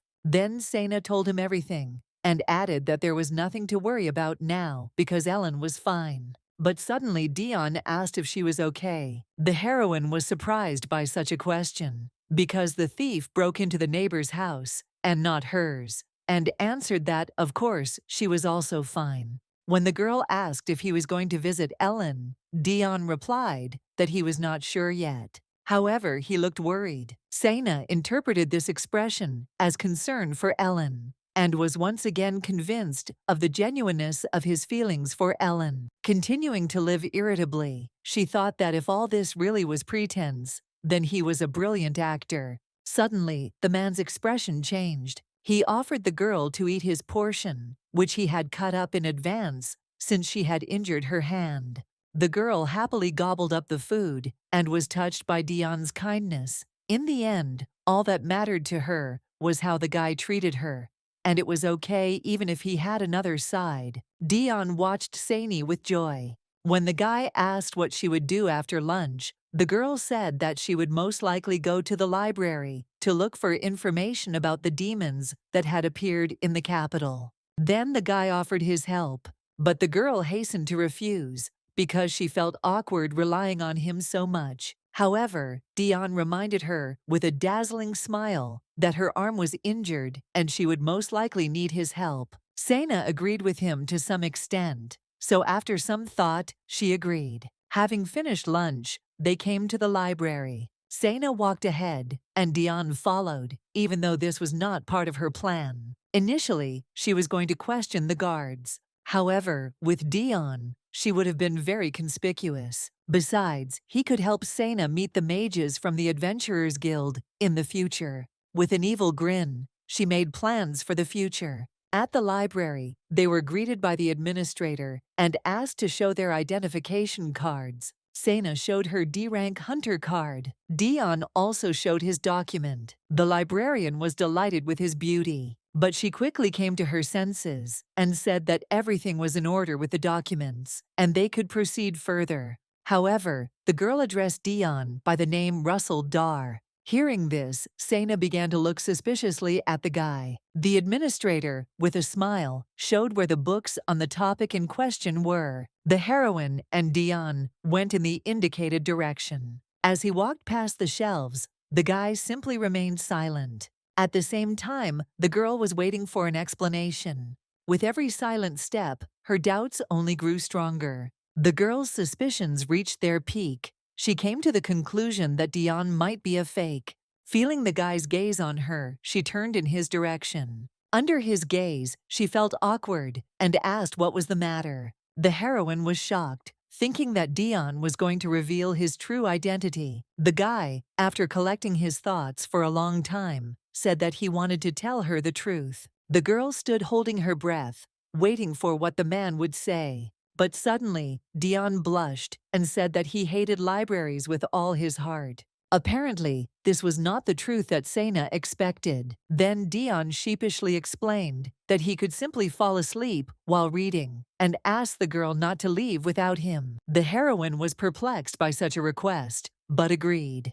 To ease the awkward atmosphere and keep the conversation going, Sena suggested that Dione wasn't particularly fond of books, to which the guy instantly responded that he simply hated them. Reina was extremely annoyed that Dion was taking this so seriously. Then the girl asked directly who Russell Durr was. The question was unexpected for the guy, and the girl, realizing that she had said too much, immediately covered her mouth with her hand, as if trying to take back the words she had already said. Realizing that he was talking about the hunter's ID that he showed, he calmly began to answer the question. He replied that the certificate was made by order of his father, and he himself did not know who this name belonged to. The girl was skeptical of the answer and asked a counter question about whether it wouldn't be easier to use her real name. Then Dion replied that the girl was of course right, but he was not registered as a hunter. The reason for this is that many people are wary of him, since he is the eldest son of the head. For the same reason, they don't want him to become a hunter. Sena hadn't even imagined this, but based on the fact that the father had created a fake ID for his son, she decided that the head really did care about him. But the guy wasn't sure about it. Then the heroine noticed that as soon as she mentioned the head, his mood immediately worsened. So she decided not to talk about the chapter anymore and start looking for the right book. But her arm hurt more than she thought. Noticing this, Dion helped her get the book she had chosen. At that moment he looked like a handsome prince from a fairy tale. Sena took the book and thanked him for his help. It was Elliot Raffman's work on telepathic demons. The heroine said that the scientist and writer had spent his entire life tracking down and studying demons, and was also the first to compile a bestiary of demons. She continued her story excitedly, saying that the demon she encountered in the basement the previous night was telepathic. After listening to the girl, Dion began to read the page on which the book was open. There, the author wrote about his experience of encountering a demoness, about how he froze in place, as if rooted to the spot when she used her spell. Dion continued reading the story out loud, and according to the narration, after that, she touched the scientist's lips with her tongue and began to slowly run her red nails along his thigh. But upon hearing this, Sena abruptly closed the book, not letting him finish the paragraph. The girl turned pale from shock, and only after she looked at the book again did she notice the subtitle that the book was devoted to the study of the seductive charms of succubi. She felt awkward, even looking in the man's direction. At the same time, Dion looked at her with a gentle and kind smile. While Sena's thoughts were all gone from embarrassment, and she stood in a stupor, the guy called her. To help the heroine relax, he praised the author, saying that most likely the scientist was dedicated to his work. Although Sena was still extremely confused, she still agreed with Dion's assumption. But she was still ashamed, so she covered her face with a book and asked the guy to sit and wait somewhere while she looked for information. Having said everything she was going to say and not waiting for an answer, she quickly ran away. Dion didn't even have time to react. Moving away from the guy, Sena began to mentally curse Elliot Raffman for the shame she had experienced. After all, she admired him so much, listening to stories about how the scientist risked his life in the name of science. And in the end, he dedicated his work to succubi, describing in detail and in all the details his encounters with them. Having come to her senses a little, the girl noticed that she had been holding the book tightly all this time. Realizing this, she realized that her previous actions may have created the wrong impression. This was a blow to her. The last thing she wanted was such misunderstandings. However, there was no point in worrying now, because the guy had already formed the wrong impression of her. So Sena decided to just start reading. After reading a couple of pages, the girl noticed that although the book was vulgar, there was also useful information. Moreover, the author has organized all the information well. After flipping through several pages, Sena found the one she needed. There was information about the demon she had captured. There wasn't that much information. According to the book, this demon is not typical for the area where the heroine lives and is not strong enough to break through the barrier of the capital. Based on this, the girl came to the conclusion that someone deliberately caught and released him there. Time flew by while reading. Having finished with the books, Sena decided it was time to go back, and only after she stood up did she notice that it was already sunset. She began to look around in search of Dion. Not finding him nearby, the girl ran in the direction where they had separated. Running between the shelves, she noticed a man in a cape. The stranger's purple hair caught her attention. She remembered Dion's story about the suspicious man who had been following Ellen. Then Sena assumed that this was the unknown person. While the heroine was watching him, the suspect quickly left somewhere. Following him, she saw that the stranger was entering the area with prohibited books. Then her fears grew even stronger. After all, there was a high probability that an unknown person was following Ellen with the intention of harming her. Therefore, in order to protect her neighbor, Sena began to keep an eye on the suspicious guy. But he just walked between the shelves. Since the use of magic was prohibited in the library, Sena was confident that if she had to fight him, she would definitely win. The stranger suddenly changed his direction. The girl followed, but suddenly the man began to return. Noticing this, Sena stopped. In order not to get caught, she also decided to turn back.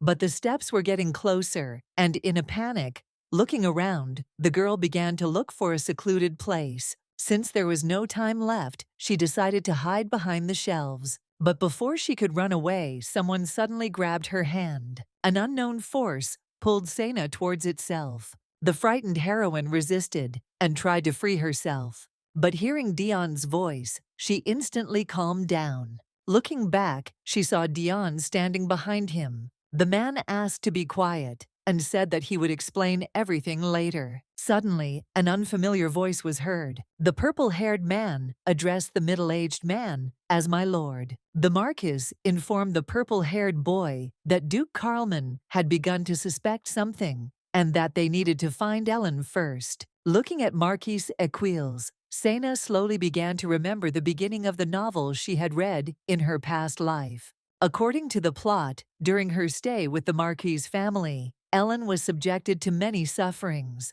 and therefore she called all of them bad people, with the exception of the Marquis Ekvelis himself, since it was difficult to determine whether he was good or bad. The members of House Eklis treated her inhumanely because she was an illegitimate child. But despite the fact that everyone hated her, there was one person who provided her with a room, clothes, food, and maids. This was the Marquis of Achilles.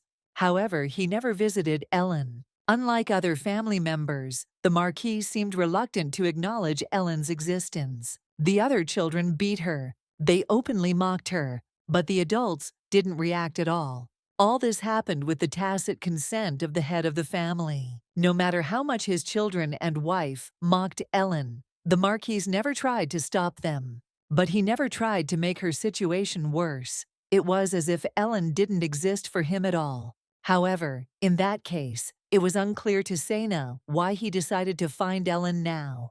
At the same time, she became convinced that the man with purple hair was the one who had been following her neighbor. Suddenly, the Marquis asked an unexpected question. He asked about the girl from the flower shop, who looked very much like Ellen. And the purple-haired guy's answer was even more shocking. He said that the girl was definitely not Ellen. Sena was confused, but Dion reminded her to be quiet since they were still hiding. Then the guy explained his conclusions to the Marquis. He said that when they came for the first time, the girl was really very kind and nice, just like Ellen. But the second time, the girl attacked the purple-haired boy's subordinate and drove him away. But that wasn't the only reason he claimed the girl wasn't Ellen. After listening to him, the Marquis asked about the main reason for such a statement. Then the guy said that when they came for the third time, the girl drove them away in a rage. She furiously attacked them with a broom,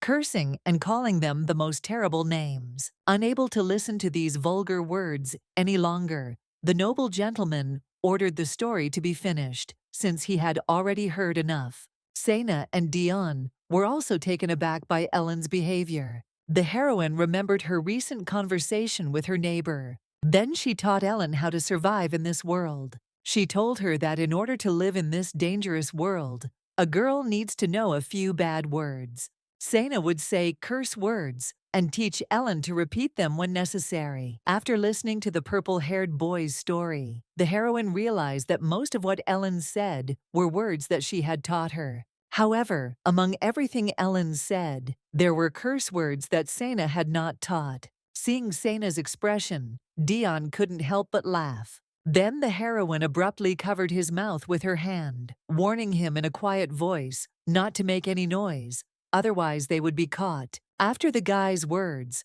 the Marquis also became convinced that the girl was not Ellen, because she would not have expressed herself like that. The purple-haired guy, although he agreed with this, still said that he wanted to check everything again. But since Ellen had already seen him, he said he would disguise himself. At this point, the guy finished his report. After the two left, Dion laughed heartily and asked how Sen had even come up with the idea of teaching Ellen swear words. The heroine was surprised, not understanding how the guy found out about this, but he explained that Sena had it all written on her face. Then the girl explained that she had taught it only for the purpose of self-defense, so that Ellen could use it against the Duke and his men.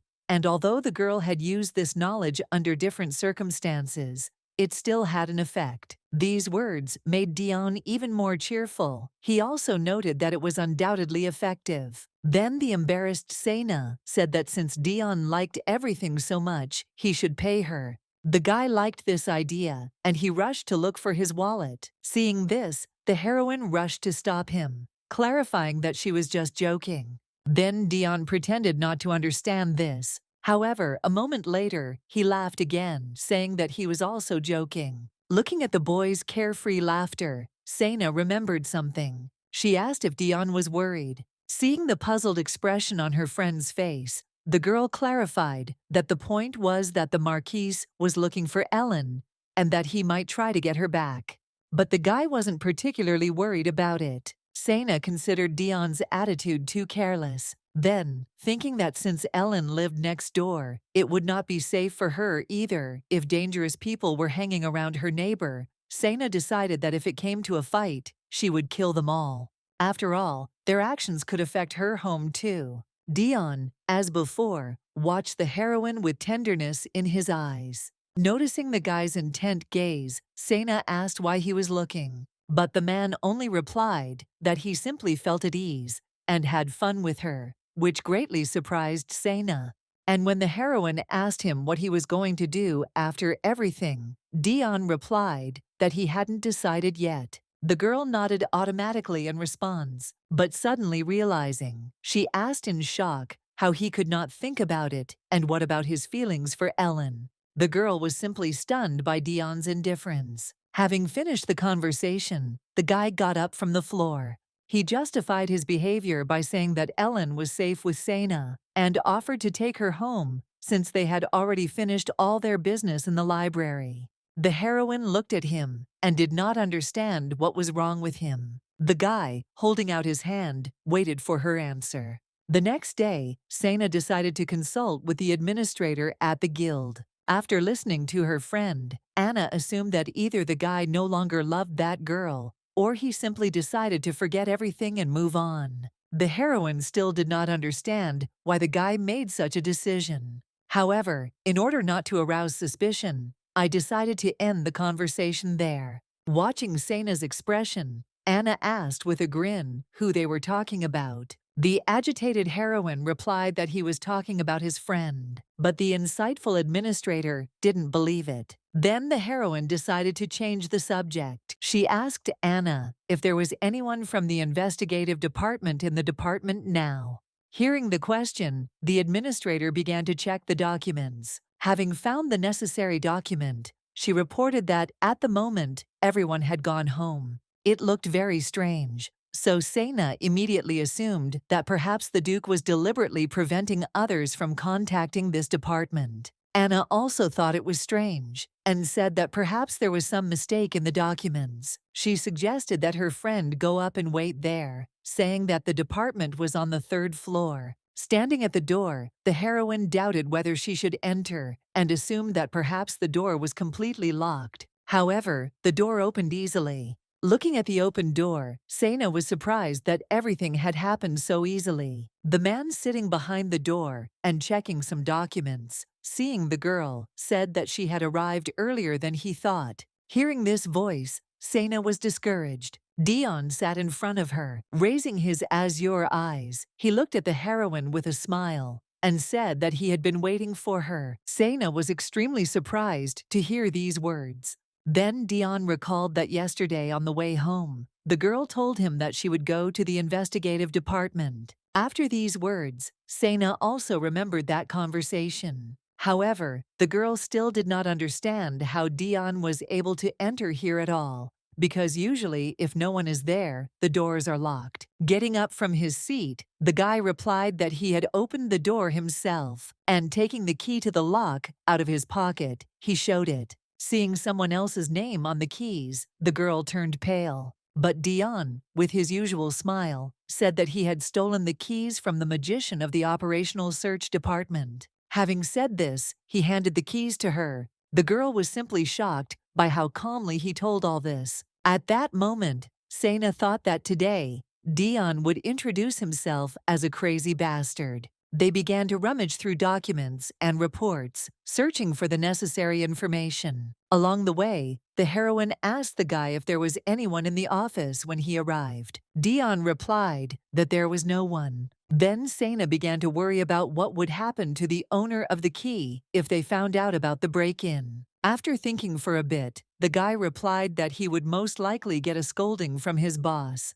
Hearing this, the heroine felt guilty toward the stranger, who would most likely be punished because of them. That's why Dion suggested finishing quickly and leaving. But no matter how much they searched, they could not find a report about the demon that had entered the Duke's house. After searching everywhere, they came to the conclusion that the report had been hidden. Since the information was so secret, it was likely that even a direct question to the point would not have had any effect. so they decided to finish with the reports and come up with another way. Then Dion suggested to clean up and leave. In response, Sena asked if she could ask a question. Having received his consent, the heroine asked if he had really given up his feelings for Ellen. Hearing a positive answer, the girl opened her mouth in surprise. Dion added with a smile that he believed that Ellen would be better off with the Duke. Sena tried to console the guy by telling him that he was a wonderful person. And although she didn't say exactly what she thought, she still said many flattering words and said that he would definitely meet a wonderful person. Hearing the girl's kind words, gently touching Sena's hand, he asked her to make him feel better. At that moment, the guy's eyes were beautiful. His gaze was full of tenderness. Trying to at least answer something, the heroine said that she was not sure that she could make him laugh as much as she did yesterday. He didn't expect such an answer. Dion couldn't help but laugh. It brought him to tears. Seeing the guy's reaction, Sena became even more embarrassed and blushing. She asked what she should do to help then. Dion, still laughing, replied that it would be enough if she just stayed close. Based on the man's words, Sena decided that he meant that the girl should spend more time with him. And I came to the conclusion that Dion just needed a friend. Taking advantage of the opportunity, the man invited the girl to have a bite to eat. But the girl was busy looking for a job, so she was forced to refuse. Seeing Dion's depressed expression, the heroine tried to change the subject, but because of Dion's puppy-like appearance, Sena felt guilty. After some time, they tidied up the room. Everything was perfectly tidied up. It looked as if no one had been there. After finishing cleaning, Dion and Sena headed towards the exit. Suddenly, some steps were heard, and abruptly grabbing the guy, the heroine said that they needed to hide and wait until this man left. Having said this, Sena cautiously pressed Dion against the wall. The guy was embarrassed by such closeness, but the girl was focused on the steps. After some time, the footsteps died down, and she reported this to Dion. Realizing that they were safe, she breathed a sigh of relief and glared at Dion. Sena was angry that the guy was just trying to get out without thinking about the fact that they might get caught. Dion tried to justify himself by saying that in that case, they could have lied and said that they had come there on business. But the answer did not satisfy the girl. She was furious because it was obvious that no one would believe such nonsense. However, remembering that the person standing in front of her was her boss's son, Sena mentally calmed herself down. Coming closer, she asked as calmly as possible if Dion knew that she had quite an attractive appearance. She explained her words by describing the guy's appearance. His shiny silver hair, clear blue eyes, and devilishly attractive facial features, which stood out from the rest. And even that librarian was delighted with Russell Dower. Hearing such a high assessment of his appearance, the guy involuntarily laughed. This made Sena furious again, because she was talking about a serious topic. But the guy was glad to hear that the heroine considered him handsome. In any case, he promised to be more careful in the future. In return, he asked the girl to keep her promise and be there. Remembering their recent conversation, she agreed. Sena gave her word that she would try to keep her promise. The next morning, awakened by the knocking of doors, the sleepy heroine opened the door.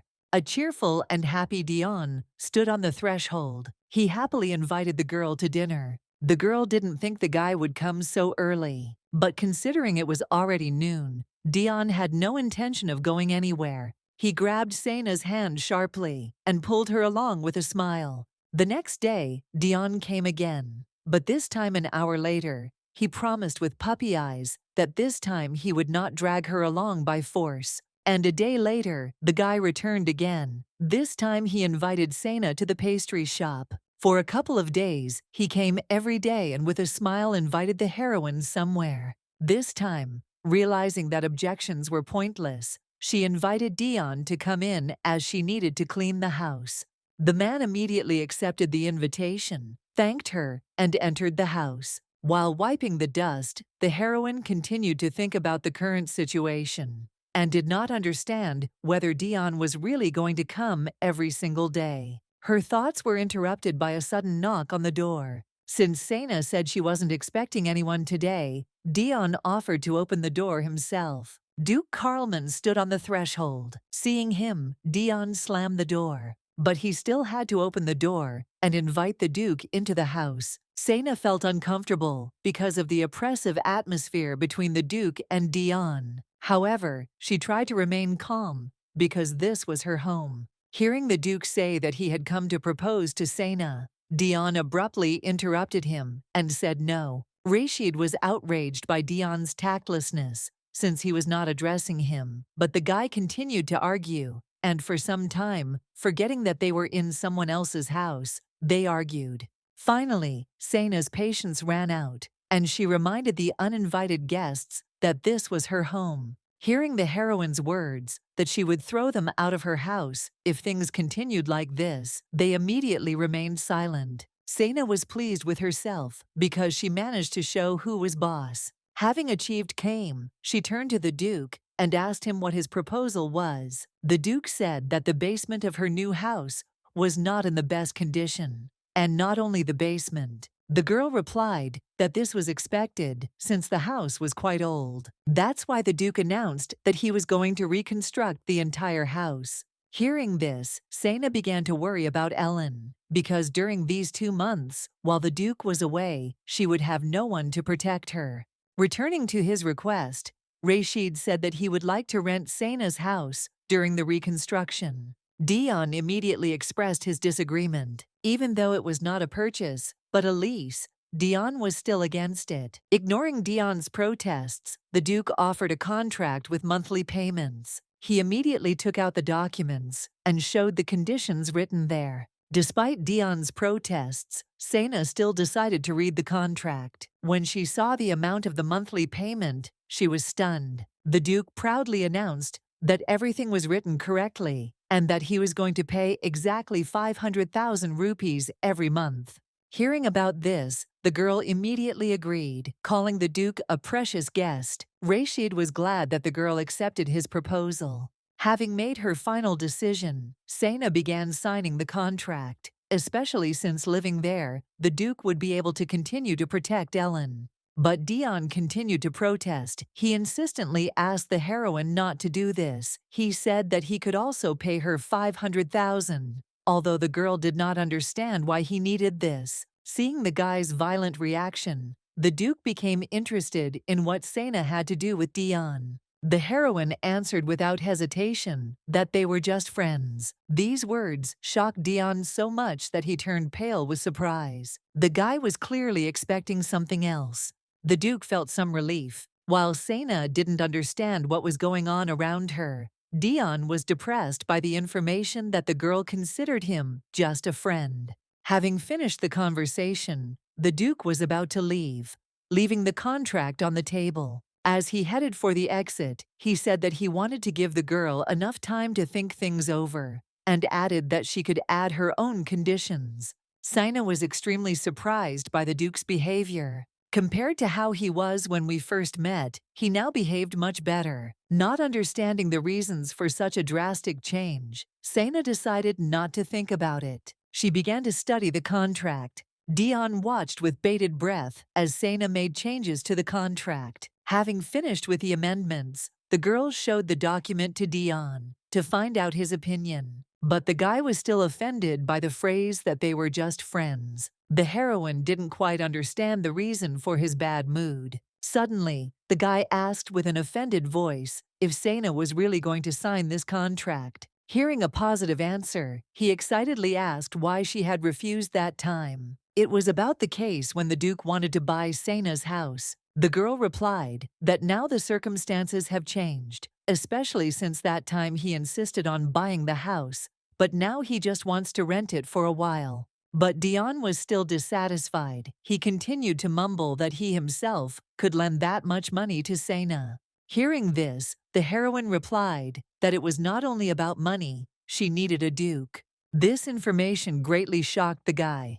Then Sena explained that it was the Duke who helped Ellen and drove away the thieves who broke into her house. Also, according to a recently overheard conversation, the purple-haired man is going to visit Ellen again. And if the Duke stays in her house, he will be able to help his neighbor if necessary. Sena recalled that it was Dion who said that Ellen would be better off with the Duke. After listening to Sena's answer, Dion realized that it was because of his words that the girl accepted Carlman's proposal. Looking at the guy's upset face, the heroine did not understand why his mood had deteriorated so much. A few days later, the Duke was busy moving into a new house. At this time, Sena was analyzing the view from the window of the house. The girl was pleased that she had a good view of Ellen's house from there. While she felt relieved that the Duke would be able to keep an eye on Ellen from there, Sena was also confused as to why she was so worried about her ordinary neighbor. She had several theories about this, the most plausible of which were that Ellen was the main character of the novel, or that Sena was sick from the thought that her neighbor had to run away from her terrible family. Her thoughts were interrupted by someone's footsteps. It was the Duke. He reported that all his things had already been delivered, and the workers, having finished their work, said goodbye to the mistress of the house. After the departure of his lordship's subordinates, the heroine first of all hastened to remind them of the terms of the contract. Having heard the man's answer that he remembered everything, Sena decided to check how true this was. The Duke was depressed that he had to retell this contract for the 100th time. But he still began to list the points written there by the heroine. He listed all 7 points in one breath, and at the end, he added Sena's condition that, if even one of these points is violated, the contract will be cancelled.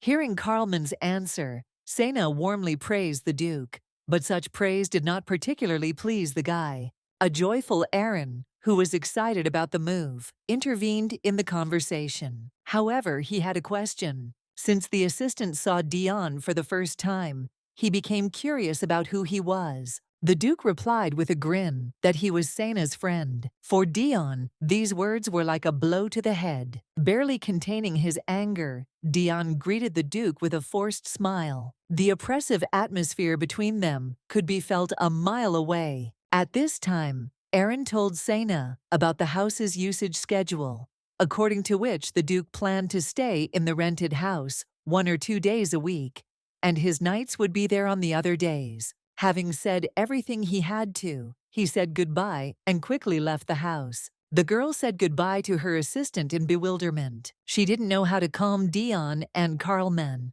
Sena turned to the Duke, trying to stop the conflict, but he ignored her words. She also turned to Dion with a request to stop the dispute, but also to no avail. Realizing that none of the men were listening to her, she had to directly intervene between them to get their attention. In order to separate them once and for all, she asked Dion to leave, as it was already late. Dion was surprised by such a request, but Sena hurried to send him away so that he could go home and get some sleep.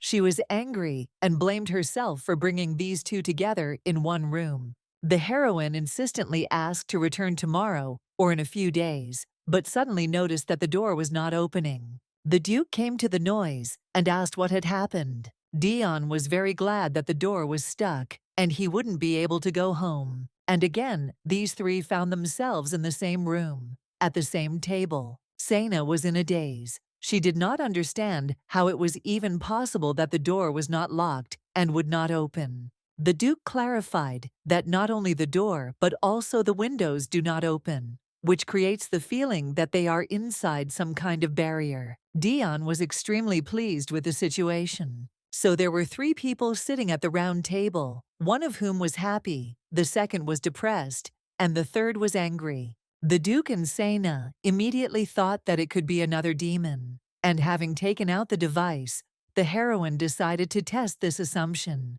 They were shocked when their hypothesis was confirmed. None of them expected this. The stone on the device glowed bright red, which meant that there was a demon hiding in the house, but it was impossible to determine how long it had been there. Seeing the heroine's expression, Dion became worried and asked if she was okay. For Sena, it was a home filled with precious memories. She swore to herself that she would protect this place. Sena silently stood up from her seat and headed somewhere. Seeing the girl hit the window with all her might, the guys jumped up from their seats in excitement. The heroine explained her behavior, pointing out that even after such a strong blow, there was not a single scratch on the glass. which means only one thing, that the demon locked them there, since it is easier to devour living prey that is locked up. After some time, the temperature in the room increased sharply. The heroes turned red from the heat and had difficulty breathing. Sena could barely put a few words together.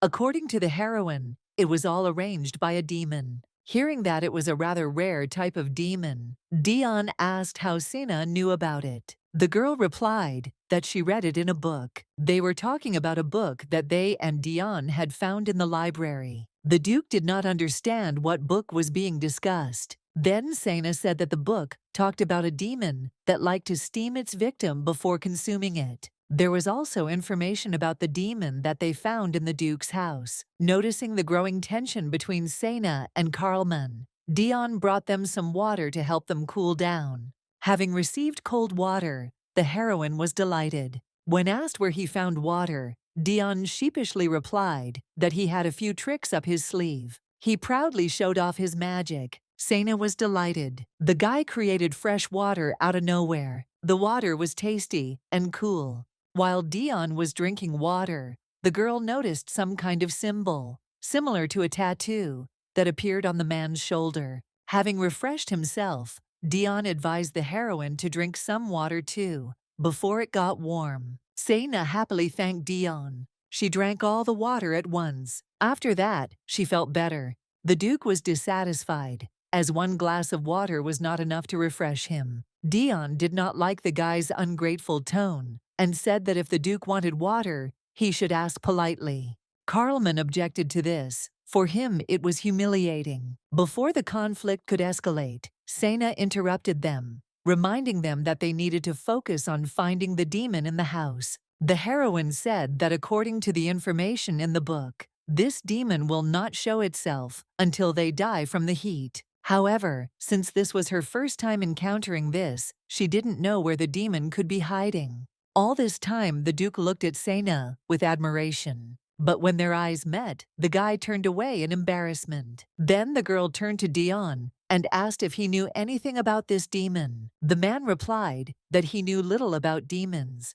as he had never had to fight a demon. At that moment, Sena noticed that Dion was really strange, because all they say about him is that he will act crazy. There are no other rumors about him. Also, although Dion rarely appears in high society, he is somehow acquainted with the Duke. Realizing this, she suddenly asked how Carlman and Dion knew each other. Dion replied that he first met the Duke at Sena's house. Carlman answered differently. He said that they had crossed paths before, and one of his acquaintances said something about him. Dion asked with interest what exactly they had told him about him. The Duke replied that he had been advised to be wary of him. Dion, with a sinister smile, simply said that it was clear. Sena's grin sent shivers down her spine. After finishing their conversation, they went in search of the demon. With each step, the device reacted more and more strongly to the demon.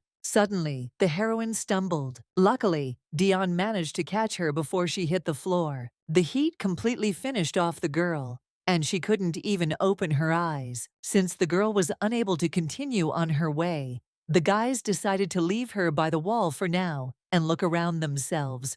Despite the fact that one of the clauses in the contract was a ban on entering other rooms, the Duke assumed that the girl would not mind if they opened this door, since catching the demon was above all else. Dion agreed with him, and together they opened the door to the room. The men entered the room and began a search. Dion began his inspection from the bookshelves. Suddenly, he found an old map.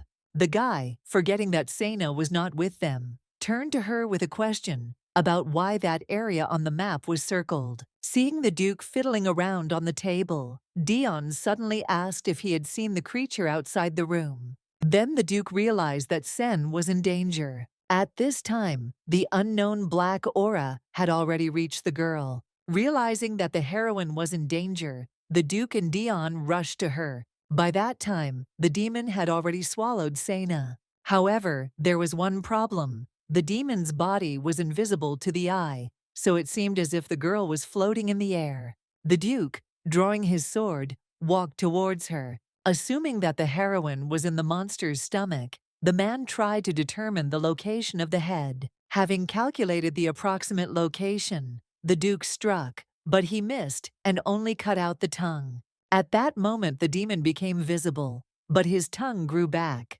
Dion also joined the attacks. He directed an ice magic attack at the demon, but the monster skillfully healed from all the blows. He eventually managed to escape. The boys ran after him, but ran out of breath before they could catch up with him. Dion and the Duke knew that the longer they delayed, the greater the chance that by the time they found the demon, the girl would already be digested. For the best result, they decided to develop a plan first. Dion suggested playing on the monster's hunger and using the Duke as bait, and when it opened its mouth to swallow him, Dion would use his magic.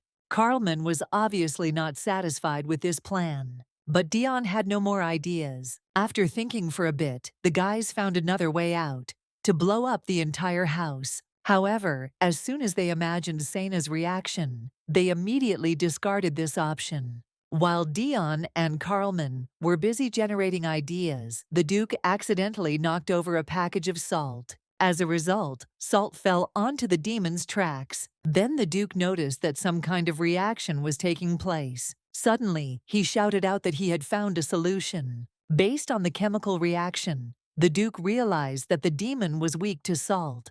Looking at the floor, Dion also saw that the monster's saliva turned black as soon as it touched the salt. Therefore, if you sprinkle this on the demon's body, you will be able to see it. It only remains to decide how this can be implemented. Suddenly, Dion had a great idea, and naturally this did not bode well for the Duke. The plan, as before, was to use Carlman as bait. Sitting in ambush, Dion waited for the demon to appear. We didn't have to wait long. The plan worked like a charm. The demon took the bait. Just as the demon was about to devour the Duke, Dion attacked him. He shoved a huge wad of salt right into the demon's mouth. While the monster howled in pain, Dion managed to retreat. Standing at a distance, he watched the demon's reaction. By that time, the Duke had already risen from the floor and prepared to attack. Drawing his sword, he delivered one precise blow. This time the Duke was able to cut off the demon's head. Working together, Dion and Carlman were able to defeat the monster. However, it was unclear what happened to Sena. Worried, Dion headed towards the demon's body. Coming closer, the guys noticed that the tail of the already dead monster twitched. As expected, the demon had regenerative abilities and had already begun to grow a new head. Dion said that such demons have a core, and the only way to kill such a demon is to remove the core from the body or destroy it. To begin with, Dion immobilized the demon's body using ice magic. He also used magic to force him to keep his mouth open. And as usual, he left the dirtiest part of the job to the Duke. According to his plan, Carlman should crawl inside and rescue Sena. The Duke was not thrilled about this, but he agreed anyway. Suddenly, the ice sticks that supported the mouth broke. Suddenly, the demon woke up. Having come to his senses, he immediately tried to swallow the Duke. Before Dion could react, the monster had already swallowed Carlman. At that moment, Dion said with a grin that this was exactly why he told the Duke to hurry. Having swallowed Carlman, the demon tried to free itself. Dion then prepared another spell, this time using the element of fire. In a moment, the fire completely engulfed the demon's body. Dion continued to deliver magical blows. At the same time, he tried to restrain the monster's movement so that it would not destroy the house. After some time, the Duke found Sena. At that moment, the demon let out a terrible screech and vomited black liquid. The Duke and the heroine managed to escape from the monster's stomach. The demon continued to tremble convulsively. Finally, with a terrible cry, he collapsed to the ground. Having immobilized the demon, Dion headed towards Carlman and Sena. He turned to the Duke with a little mockery, saying that he was late. But the Duke managed to rescue not only the heroine, but also pulled out the core. After the core was separated from the body, the demon disappeared forever. This time, having made sure that the monster was finished off forever, the heroes breathed a sigh of relief. Sena looked the same as before. She was still unconscious and unresponsive to external sounds. Suddenly, she rushed to hug me, asking for a little more time to sleep.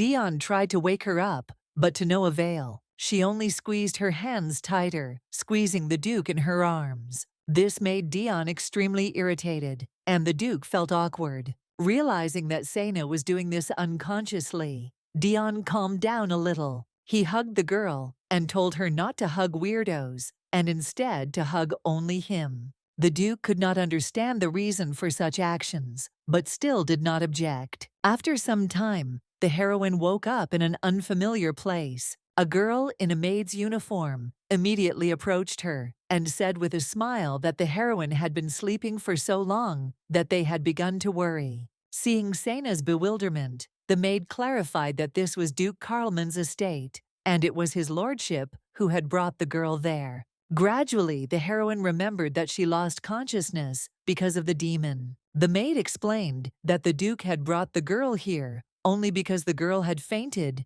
and there was a doctor on the estate.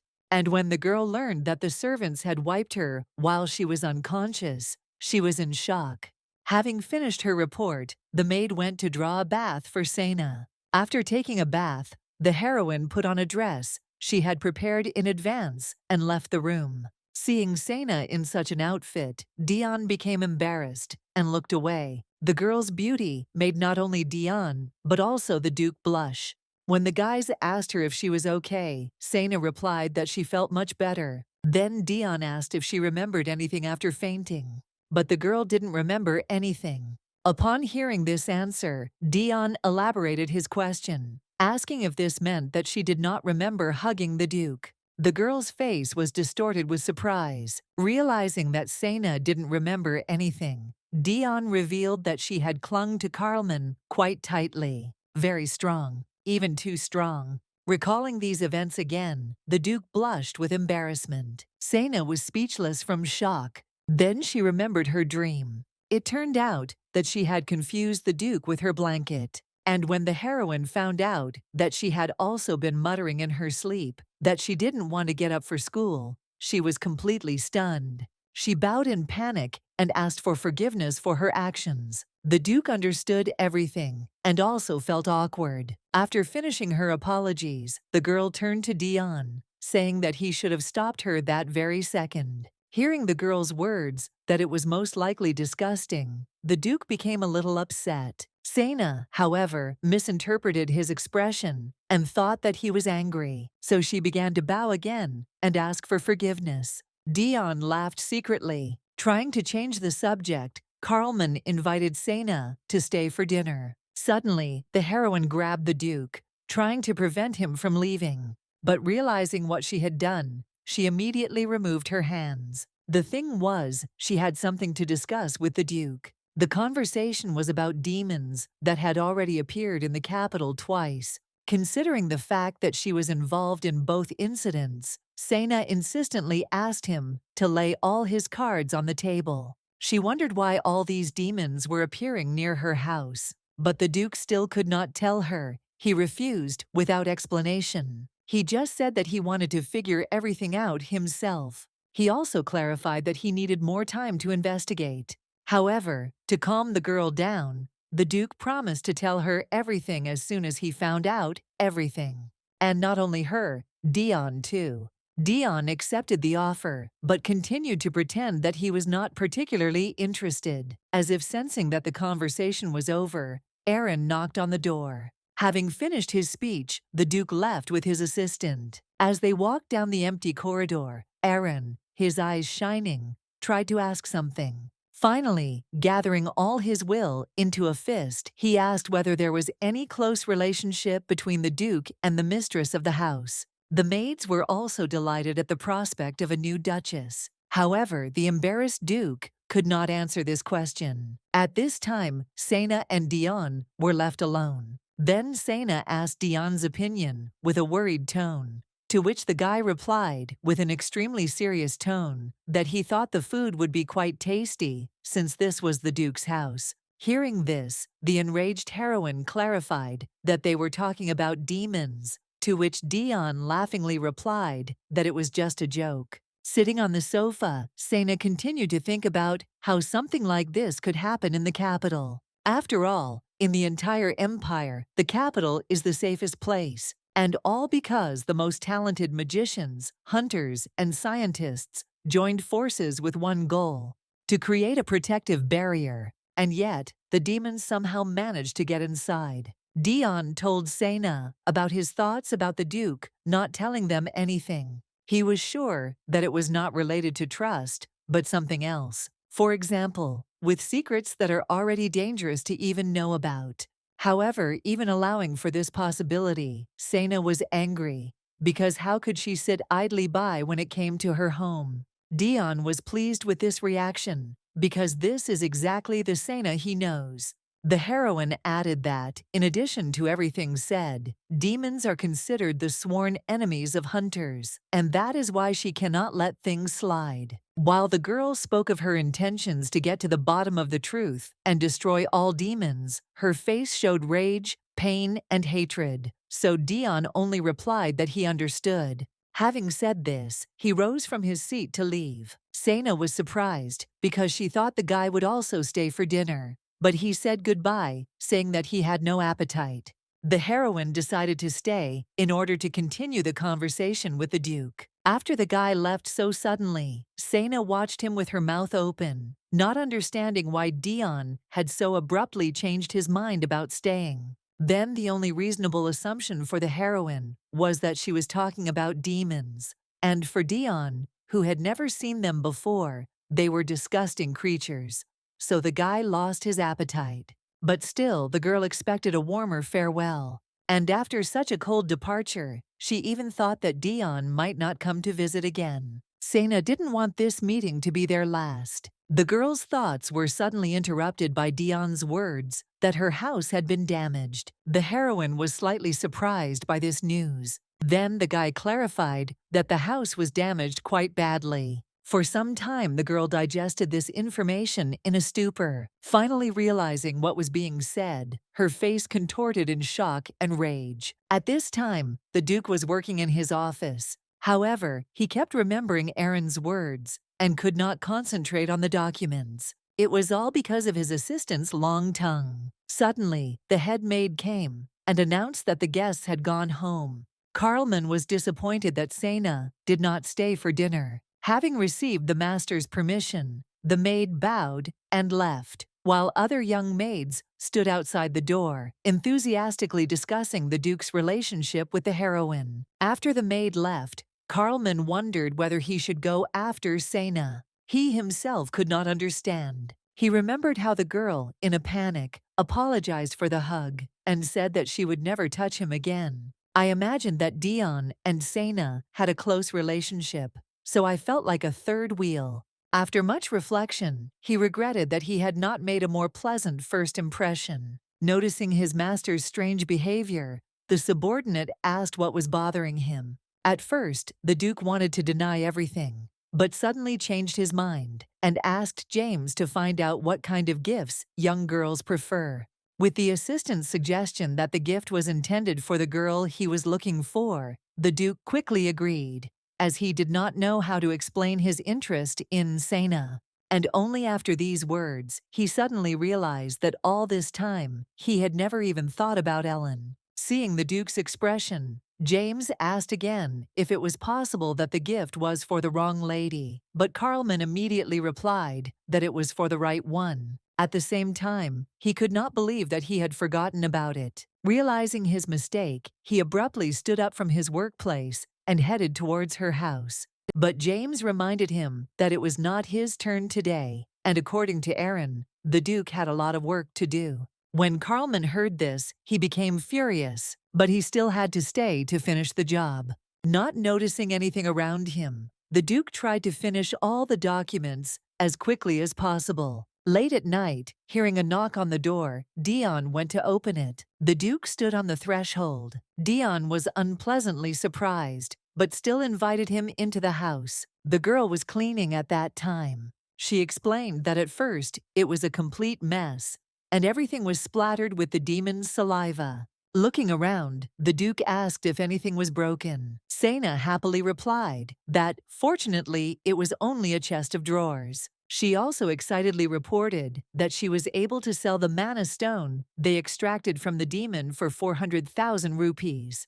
And she added that Dion helped her with this. The heroine immediately offered Carlman to take her share, but he refused. Then she turned to Dion and asked if he thought it was a little uncomfortable to sleep, but the guy was fine with it. The Duke was speechless, having misinterpreted their conversation. But the girl's next phrase about Dion taking a little nap because he was tired while helping her explained the whole situation. However, Dion immediately noticed the Duke's bewilderment and began to make fun of him. Noticing the casual interaction between the two, Sena assumed that they had already become close. Continuing to grin, Dion told Sena that there was no need to worry, as he had slept well. The Duke was not surprised by this answer. After all, when the girl suffered from the demon, Dion did not leave her side for a second. Then he looked like he was ready to destroy any demon that stood in his way. Now he looked completely different.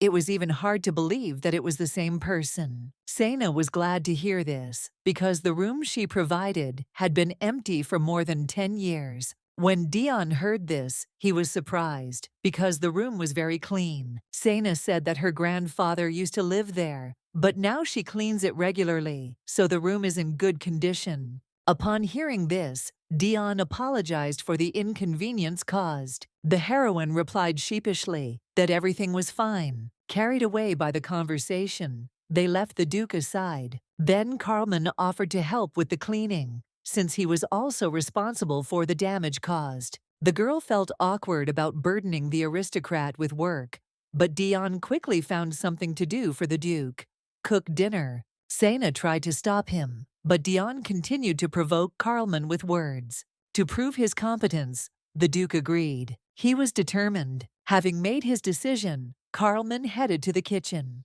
Standing in front of the cutting board, he didn't even know where to start. Sena was already starting to worry. She offered her help to Carlman. The Duke refused immediately, but the heroine insisted on her own. The Duke, flushed with embarrassment, nevertheless gave in. She said with confidence that she would cook everything herself. However, the Duke suggested cooking together. An irritated Dion watched all this. The girl started cooking. Remembering that I had forgotten to add butter, I decided that the order in which I added the ingredients was not very important, and added a huge piece of butter to the pan. While it was cooking, I added a little wine. The Duke turned pale with horror. What the girl was cooking bore little resemblance to stewed beef. The pale Duke asked if the dish should be cooked over low heat, but Sena was sure that it didn't matter much, and explained that since they were very hungry, they had to cook on high heat to finish it faster.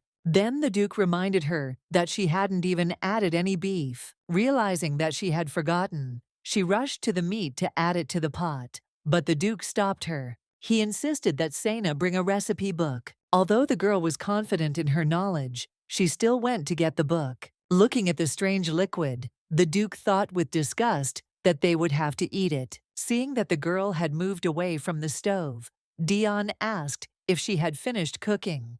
But Sena replied that no. The Duke simply wanted to look at the recipe book. Watching the girl, Carlman realized that she didn't really care when it came to things that didn't interest her. Following the recipe, the Duke managed to prepare a wonderful dish. Carlman was proud of his work.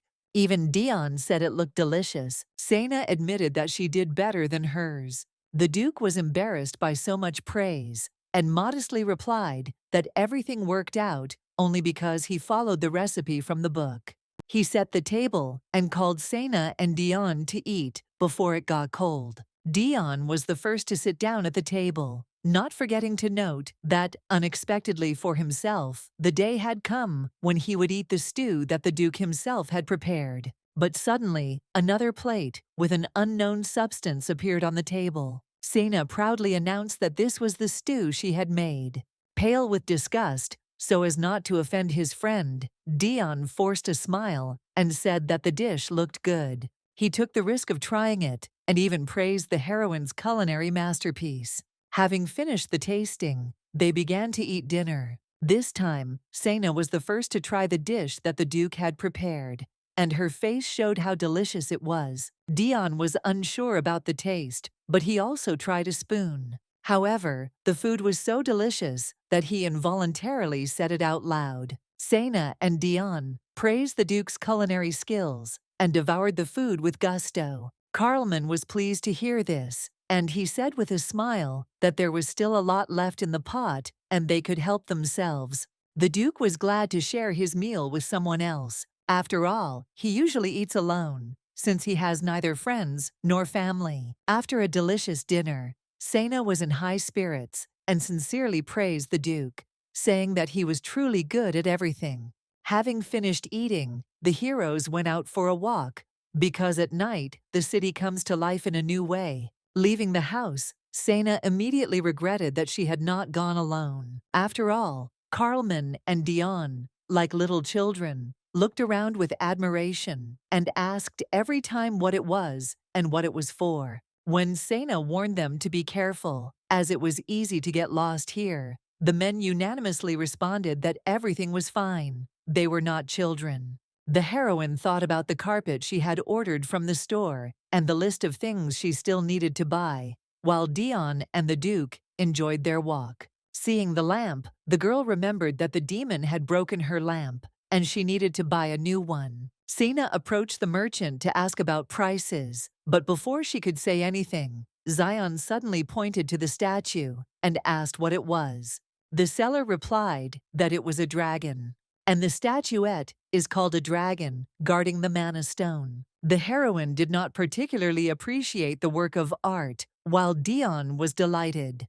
Having noticed a potential buyer, the merchant immediately began to talk about the figurine. Upon learning that it was handmade, Dion moved closer in admiration to examine the details. Noticing the boy's shining eyes, the merchant told him a legend about dragons, which says that they can use magic. Upon hearing this story, Dion asked how this could be, since everyone knew that only demons used magic. The merchant then told of his hypothesis that perhaps demons were actually dragons, and although humans did not like demons, they still used their magic. And in order to give people magic, there had to come a moment when the two races would somehow make contact. And according to his theory, that's what the dragons did. After all, in all fairy tales, dragons always behave friendly towards people. Then it is possible that the demons were divided in their opinions, and as a result, some decided to remain demons since they did not like humans,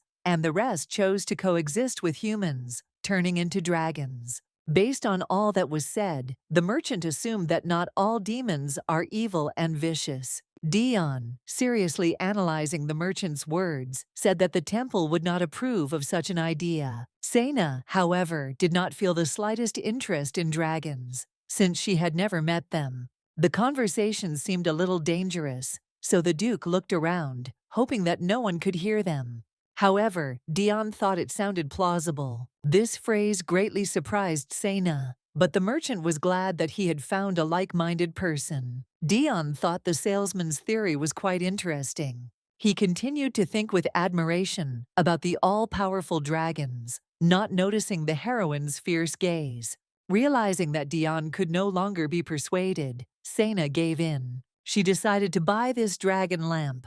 Dion was deliriously happy, while Sena felt like a mother who indulges the whims of her spoiled child. Suddenly, the girl noticed that there were too many people on the street. The satisfied merchant said that it was most likely because of a play that was going on nearby, and advised me to watch it too. Sena became interested after hearing about the play. The play was about a girl who married a man only because he paid off all her family's debts. But Ulysses lay motionless in bed and did not respond to his wife's words. Then the girl pulled out the blanket and saw that her husband was wounded. She was terrified and didn't know what to do. Ulysses asked Aaliyah to find the one who killed him, since he could not see their faces. At that moment, the maid at the door announced that her sisters had come to see the master. Isla panicked, because if the ladies caught her in such a situation, they would think that she had killed her husband. Then the young girl decided to pretend to be her husband. Entering the room, the haughty ladies said that they had simply come to visit their brother and decided to check if everything was okay with him.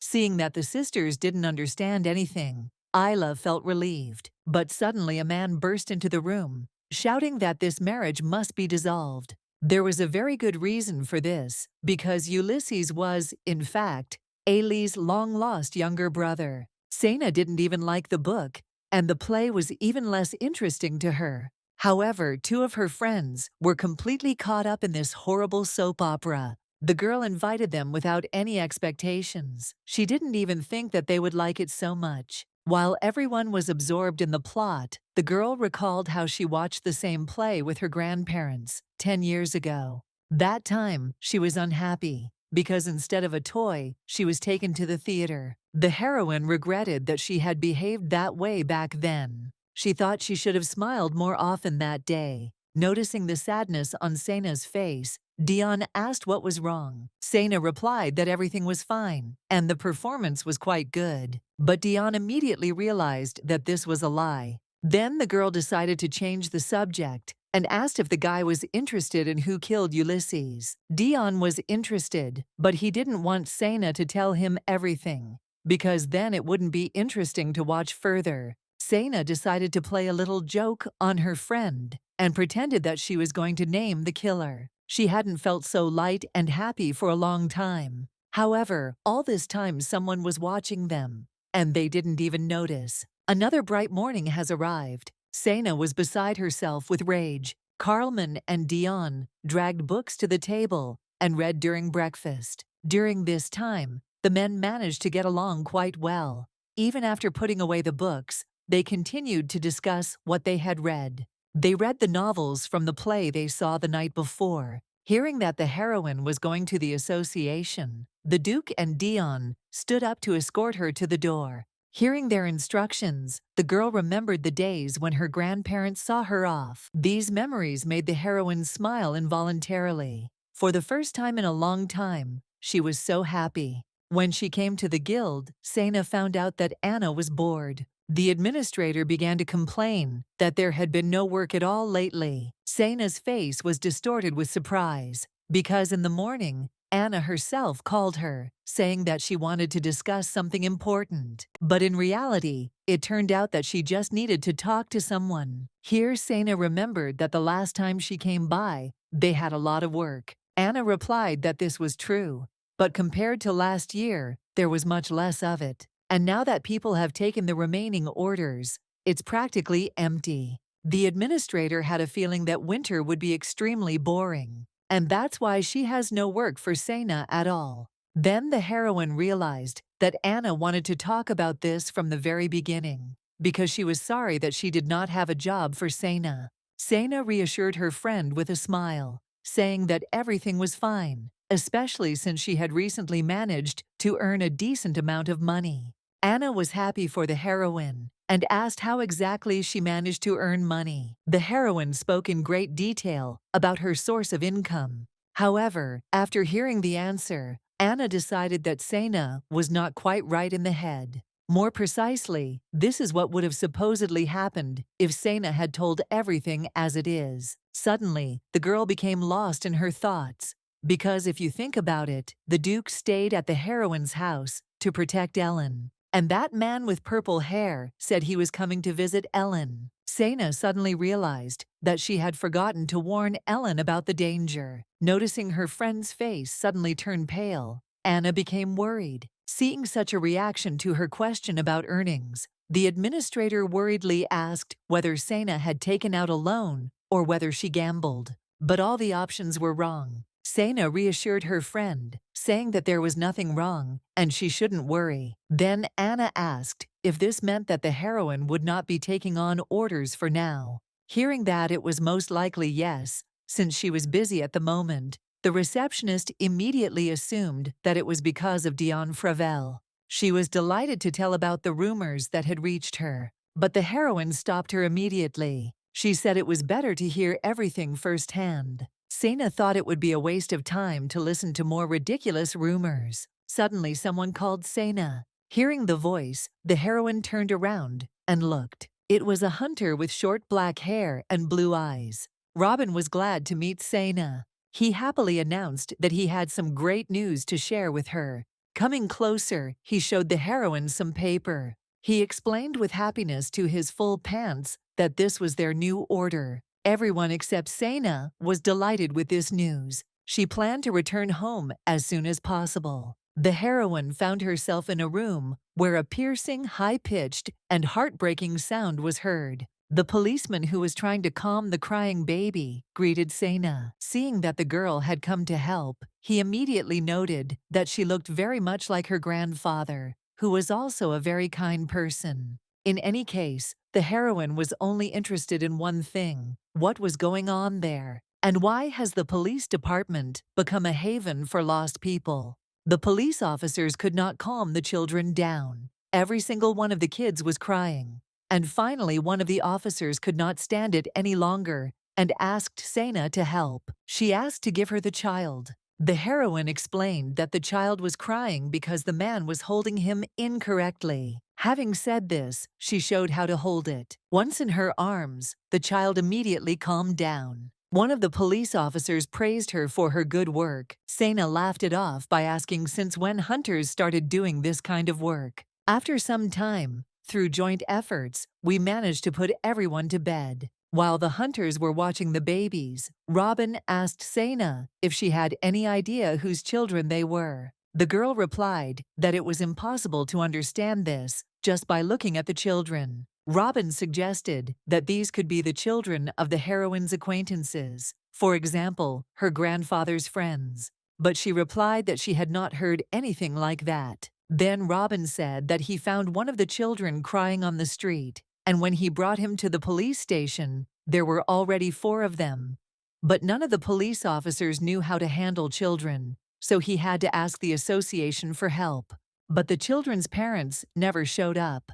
Considering the fact that the children were left on the street, it is likely that they will not appear again. However, no matter how difficult the times were, it is hard to believe that 5 children could be thrown out overnight. It hardly looked like a simple coincidence. Returning home, she continued to worry about the children. At the same time, she reassured herself with the thought that she had already helped as much as she could. Finally, she reached her house. Assuming that the Duke and Dion were waiting inside, she happily opened the door. As soon as she entered the house, she heard Dion's voice, saying that she was late. However, something was wrong. Looking at the guy, she noticed that he had turned into a child. And not only he, Carlman was also in the form of a child. They themselves did not understand how it happened. The guys said that while they were reading the books, at some point they became younger. Looking at them, Sena couldn't help but laugh. The Duke and Dion were despondent.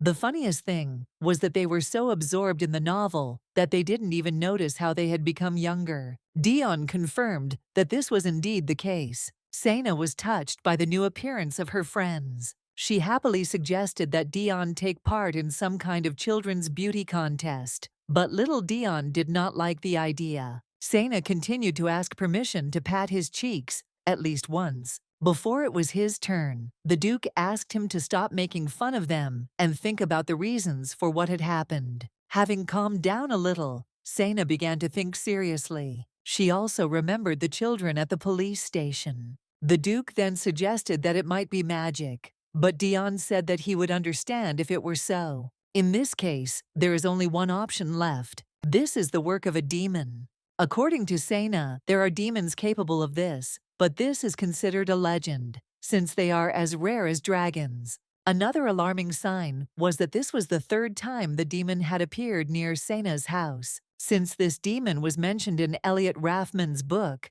the heroine decided to go to the library in the morning and reread it again. Dion and Carlman could not return home in such guises, so Sena invited them to stay at her house for a while. In the morning, first thing the heroine brought children's clothes for the boys. However, in her haste, she made a mistake with Dion's size. Visually, the Duke looked about 12 years old, and Dion about 7. Sena had fun helping Dion get dressed. Suddenly, someone burst into the house. The Duke immediately recognized the man's voice. It was Aaron who came running to Sena in search of his master. The heroine tried to lie so as not to give away the Duke, but she was not very good at it. The assistant was worried that the Duke might get into some kind of trouble again, which could lead to his arrest. But Sena tried to calm him down, saying that his lordship would not fall into the same hole twice. Aaron then happily assumed that the Duke had gone on holiday. The girl didn't even know what to answer to this.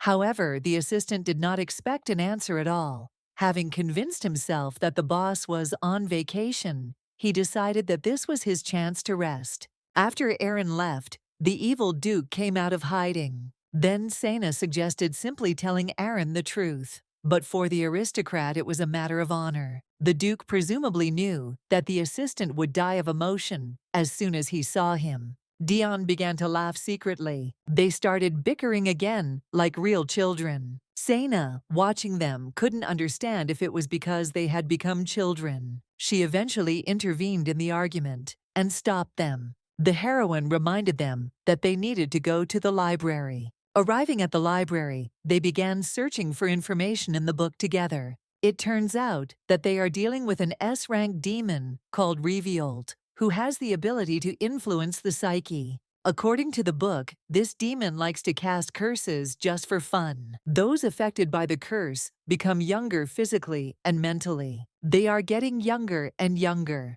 and if the curse is not lifted, then death awaits them. Sena was horrified by such prospects. Dion tried to calm her down, saying that everything would be fine with him and the Duke. But Sen didn't feel any better after these words. Then Dion showed the heroine a part of the text where it was written that Reviolt's spell uses the demon's mana. Therefore, he cannot influence the priests. Moreover, mages and those who are able to use aura undergo minor changes. Those who use aura stop getting younger once they reach adolescence, while mages stop getting younger once they become children. This is why Dion and the Duke stopped getting younger, which means that they are not in danger of dying. It also said that he was once a pet of demons. Anyone who pets Reviolt immediately falls under his influence, so it's better to stay away from him, even if he looks like a cute animal. Sena paid special attention to the words about not being able to pet him.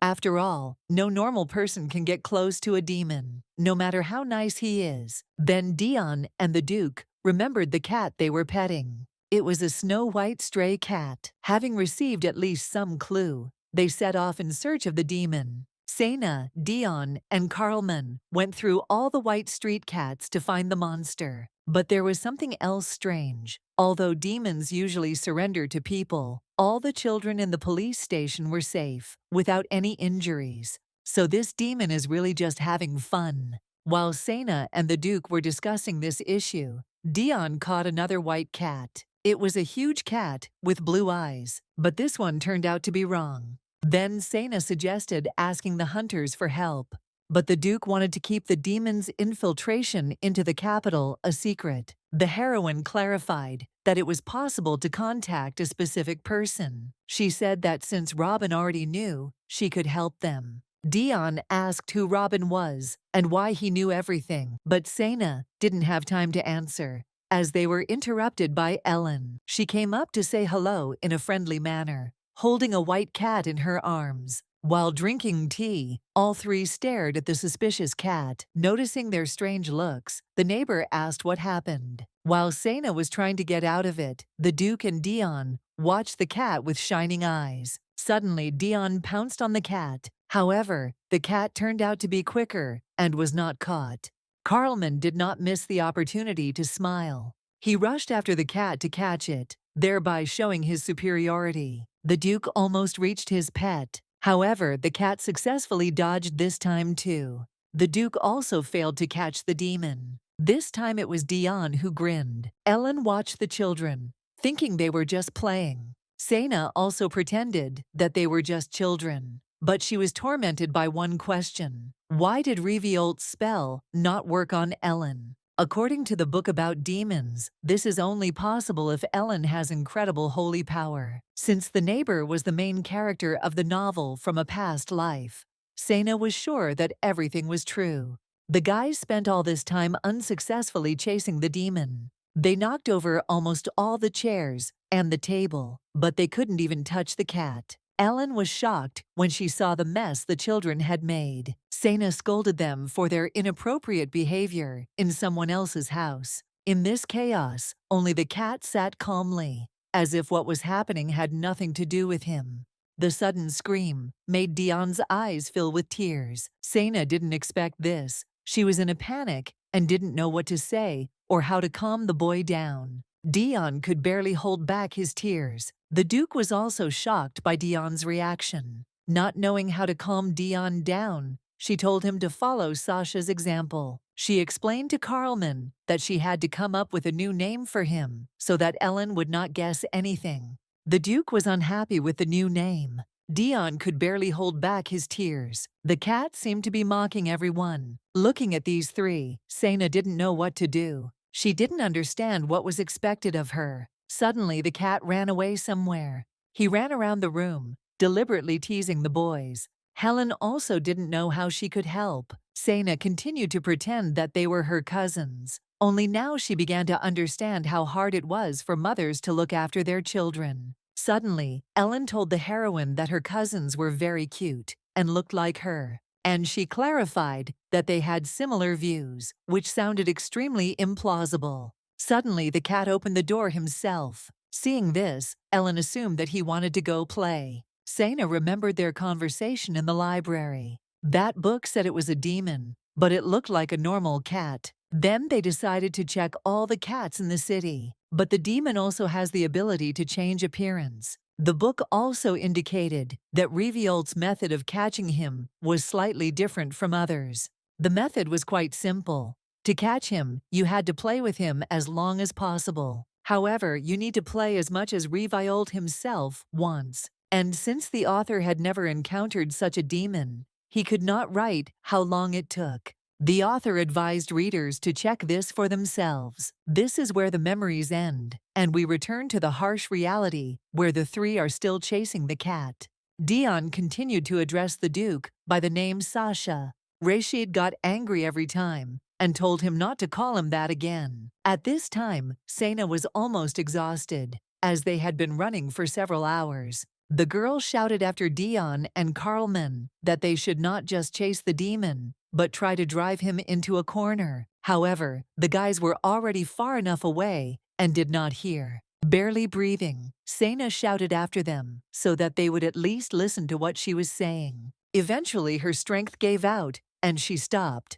Looking around, she realized that she was in an abandoned area and assumed that the demon had lured them there on purpose. Suddenly, children's voices were heard, but they were not the Duke and Dion. While she was looking around to find the source of the sound, something flew past her at high speed. It was as if something was drawing a circle around Sana at great speed. At some point, the sounds of children's voices enveloped her from all sides. Suddenly, the same cat appeared in front of her, slowly approaching Sana and offering to play together. The girl was horrified to hear her name from the demon's lips, but the cat continued to look at her with an innocent look. Suddenly, he ran away again. The girl didn't even have time to do anything. The heroine tried in every way to calm herself down so as not to succumb to fear. The demon kept repeating that Sana should play with him. Realizing that there was no other way out, the enraged girl decided to accept the offer.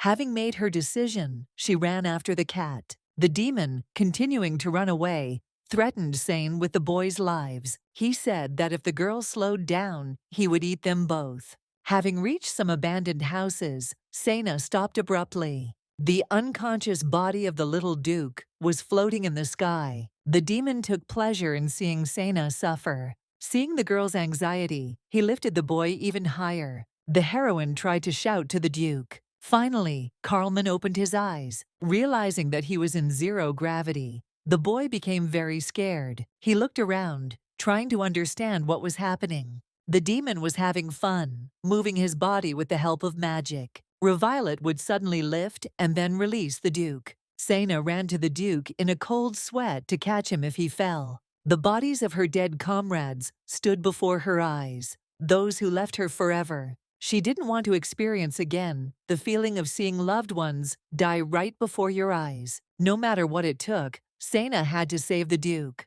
But she didn't make it this time either. The body fell to the ground with a crash. Seeing the little Duke lying on the floor, Sena felt horror. She fell to her knees in a stupor. Grief covered her head. She reproached herself for being weak this time too. Suddenly, Dion's voice was heard behind her. Little Dion, in a mocking tone, called the Duke Sasha again and asked why he was hanging around there. With the help of magic, he lifted the Duke up again. Carlman was furious because he had already told him many times not to call him by that name.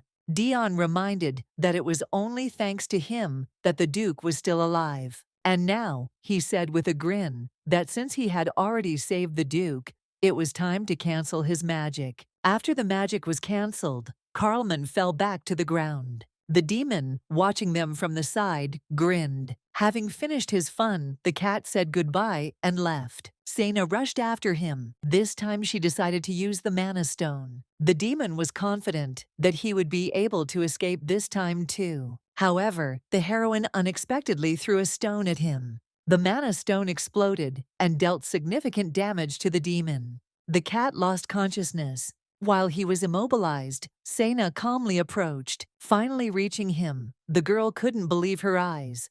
Because he was an S-rank demon, and he couldn't be caught so easily. Her fears were confirmed. The demon was just pretending. Suddenly, he started a conversation. He said that he had not seen Sena for a long time, and asked if she was still looking for that thing. The girl was shocked that the demon knew her, but Reviol did not explain anything, only said that he would fulfill one of her wishes because she managed to win one of his games. The stunned girl continued to ask how he knew her, but the demon said that he would answer this question only if the girl used her wish to find out the answer. Then Sena refused and made a wish for everyone to return to normal. Having fulfilled his promise, the demon left. By this time, Carlman and Dion had caught up with Sena. But despite the fact that the demon was supposed to lift the spell, they were still small. Hearing Reviolt's answer that the girl, when making a wish, did not indicate that she wanted everything to return to normal right now, the heroine became furious. At parting, the demon said that he always keeps his word and disappeared. After this, the Duke asked Sena what had happened. It was difficult to explain everything to the girl, but one thing was clear. It was all over. Suddenly, something happened to Dion. He lost consciousness. His face looked sick. He woke up already at home. Next to him was a worried Sena. Embarrassed, he looked away and explained that it was just a fever. According to him, it's normal for him to use too much mana. All he needed to recover was some sleep. Suddenly, Sena asked if he wasn't curious. After all this time the heroine was tormented by the question of why demons continued to appear near her house. Besides, this time Dion got hurt. But from everything that was said, the guy only highlighted that Sena was worried about him. The girl was stunned by this turn of events. She didn't understand how Dion couldn't realize that he could die. But the guy was over the moon just because Sena cared about him so much. Looking at him, the heroine got the feeling that the guy lacked a sense of self-preservation. Taking advantage of the fact that he was now in a child's body, Dion laid his head on Sena's lap. Justifying himself by saying that he was sick, he asked to be allowed to lie like that for a little while. Looking at him, Sena thought that Dion was really going to act like a little child now. So she decided to let him do as he wanted today. Sitting like this with Dion, she remembered her cousins. She hadn't seen them for a long time. The last time they saw each other was at their grandfather's funeral. At first, they came often, but after a quarrel between the grandfather and the aunt over the rights to the house, they stopped coming. Remembering them, Sena involuntarily wondered if everything was okay with them. After hearing the heroine's story, Dion said that he too remembered the past, the time when he was about 7 years old. At that time, his mother passed away. Hearing this, Sena was petrified. She didn't know what to say and only expressed her condolences. To console him, she reminded him that he still had a father. However, Dion said that he had not seen him for a long time, but he didn't miss him. because he was never a worthy husband or good father. At the same time, Dion partly understood his father because he had a lot to do, but Sena didn't understand. She thought that the boss was guilty before his son. When Dion asked if the heroine knew his father well, Sena replied that not very well. She had only seen him twice, and both meetings were not pleasant. Hearing this, Dion looked at Sena with his big, interested eyes, so much so that even without words, it was clear that he wanted to know the details. Since it wasn't a secret, she decided to tell Dion. She said that the first time she met the guild master was when her parents went missing. The first person to tell her about her parents' disappearance due to an accident during a mission was her grandfather's colleague. The second person to bring this news was a knight, and the third was the boss. The heroine realized how bad everything was as soon as she saw the face of the guild leader. He regretfully reported that they could no longer continue the investigation. Having finished her story, she added that, as she had said earlier, the meeting was not pleasant. Looking at Dion, the girl realized that this was the first time they had communicated like this. They ate together. We spent quite a lot of time together, but this was their first heart-to-heart conversation. Even though at the very beginning she wanted to get closer to him, not from the purest awakenings. Now the guy has become not just a friend for Sena, but a rather close friend. In any case, the heroine believed that under those circumstances, the guild leader did everything in his power. After listening to Sena's story, Dion turned to the Duke, who was lying on another sofa. Sena thought that he was already asleep, but Dion insistently asked him to tell about himself too. But Carlman didn't want to. Dion tried to provoke him, but he did not give in, and suggested that they sleep, so that in the morning they could go to the library again to look for information about Revealed, since they still had not returned to their true form. However, Dion didn't really care. Unlike him, the Duke desperately needed to return to his age, because he had quite a lot to do besides managing the duchy. He was very depressed that while he was in the body of a child, the work continued to accumulate. Sena tried to calm him down by saying that his parents would probably take care of the duchy's affairs in his absence. But Carlman interrupted her, informing her that they had died, and all their relatives were also dead. Sena stepped on another mine again. She froze in place, not knowing what to say. But the Duke reassured her, saying that everything was fine. In order to change the subject, the heroine said that tomorrow they would definitely find all the necessary information in the library, but now it was time to sleep. Then the Duke, understanding Sena's awkward position, asked how she was going to sleep. In order not to disturb Dion and not to worry Carlman, she replied that she could easily not sleep even for 3 days. The Duke also couldn't sleep. He decided to talk a little with the heroine and asked if she remembered that day, the day he faced a nightmare. He said that it was his cousin. More precisely, she was the daughter of the man who tried to kill him. It was because of his uncle that Carlman could not feel safe in his own estate. Only a few people supported him, and only thanks to them, the Duke managed to survive. However, his relatives tried to kill even those few who sided with him. Then the young Duke realized that he had to defend himself with his own strength. A lot has happened since then, but it wasn't the Duke who killed Serena. His uncle did this because he believed that his family would rather die than become powerless slaves. However, since everything happened precisely because of him, Carlman could not consider himself completely innocent. The story left Sena in shock. After finishing his story, the Duke added that the heroine should not worry about him taking her house by force. In response, Sena only nodded, but suddenly he felt alarmed, not understanding why the Duke suddenly started talking about the house.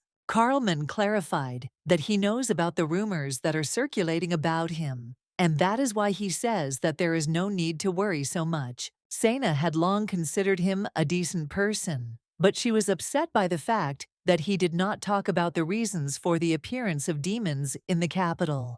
In order to calm the heroine, he even swore that he would not harm people without a special reason. After these words, Sena realized that all this time, the Duke was worried that she was not comfortable around him. Then she asked him if he had told the secret about his uncle, just to reassure her. The Duke did not answer directly, but only said that it was not a secret, since the entire top brass knew about it. And yet the heroine was sure that it was not easy for Carlman to talk about this. After thinking for a while, he said that it seemed to him that the girl was afraid of him, because she even said that she would not come near him again. But the girl didn't remember anything like that. The Duke clarified that it was in his mansion. Realizing that the girl really didn't remember, he sheepishly asked her to forget everything he had just said. He was furious that he had worried all this time for nothing. The girl tried to calm the Duke, but he still felt awkward. Suddenly, Sena called Carlman.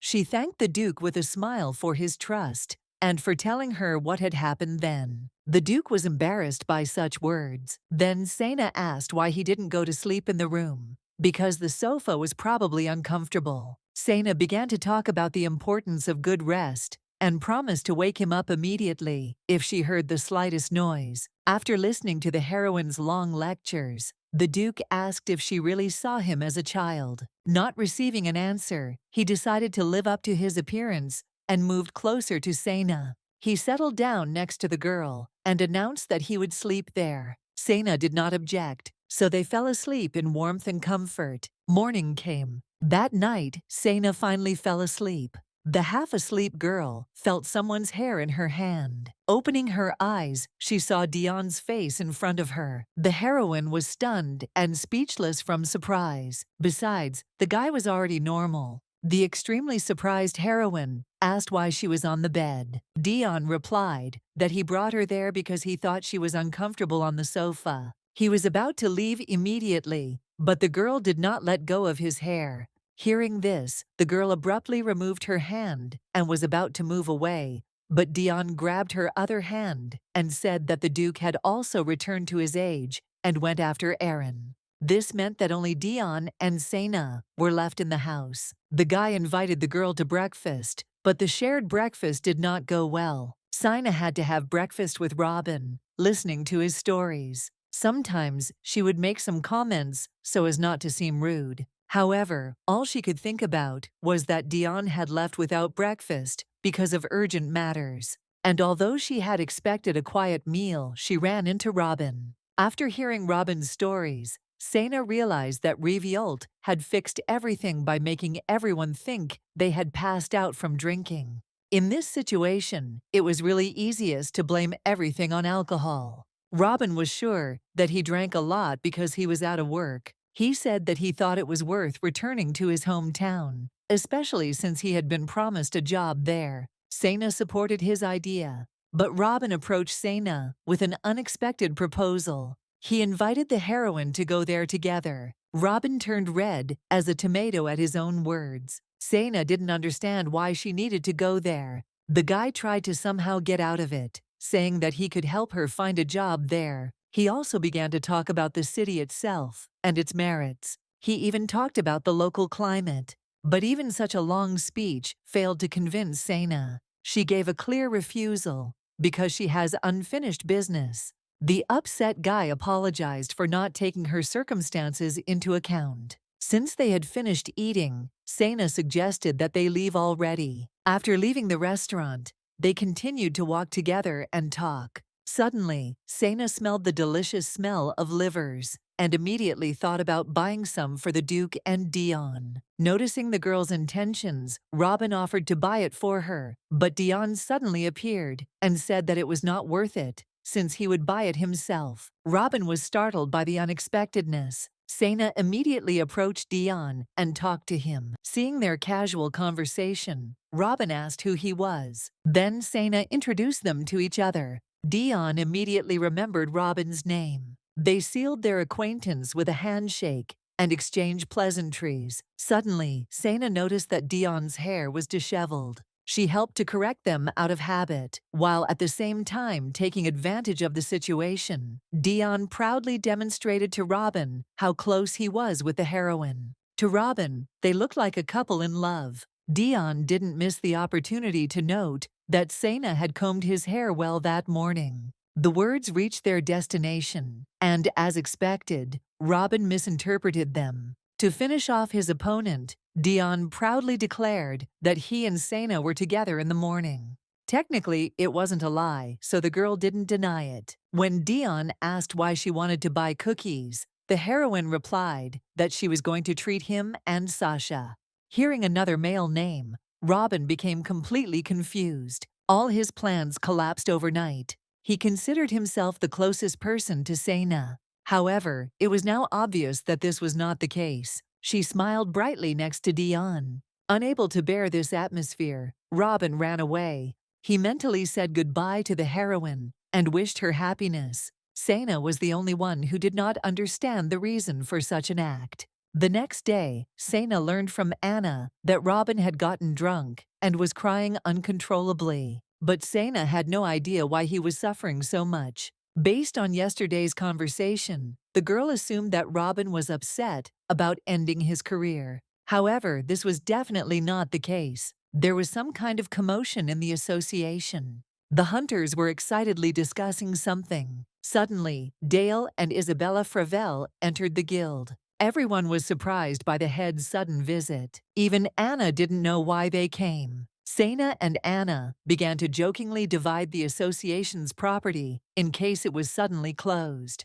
In Sena's eyes, Dale looked like a terrible person. She still remembered Dion's words about how he didn't even come to his own wife's funeral. Dion was nothing like him, and Sena was happy about it. Suddenly, Anna remembered the reason why she called the heroine. The administrator offered her a good job with a solid salary, but Sena tried to politely refuse, since the money the Duke paid for rent was quite enough for her. However, Anna clarified that the client had asked specifically for her, so it would not be possible to transfer the order to someone else. Sena suggested that the customer might be some kind of hermit, but her friend reassured her, saying that it was the other way around. Hearing the name of her employer, Sena blushed with happiness. It turned out to be Owen, an S-class hunter. Sena has long admired him, as he is one of the best hunters who has never failed a single mission, and also the youngest hunter to reach this rank. He is not just a scientist,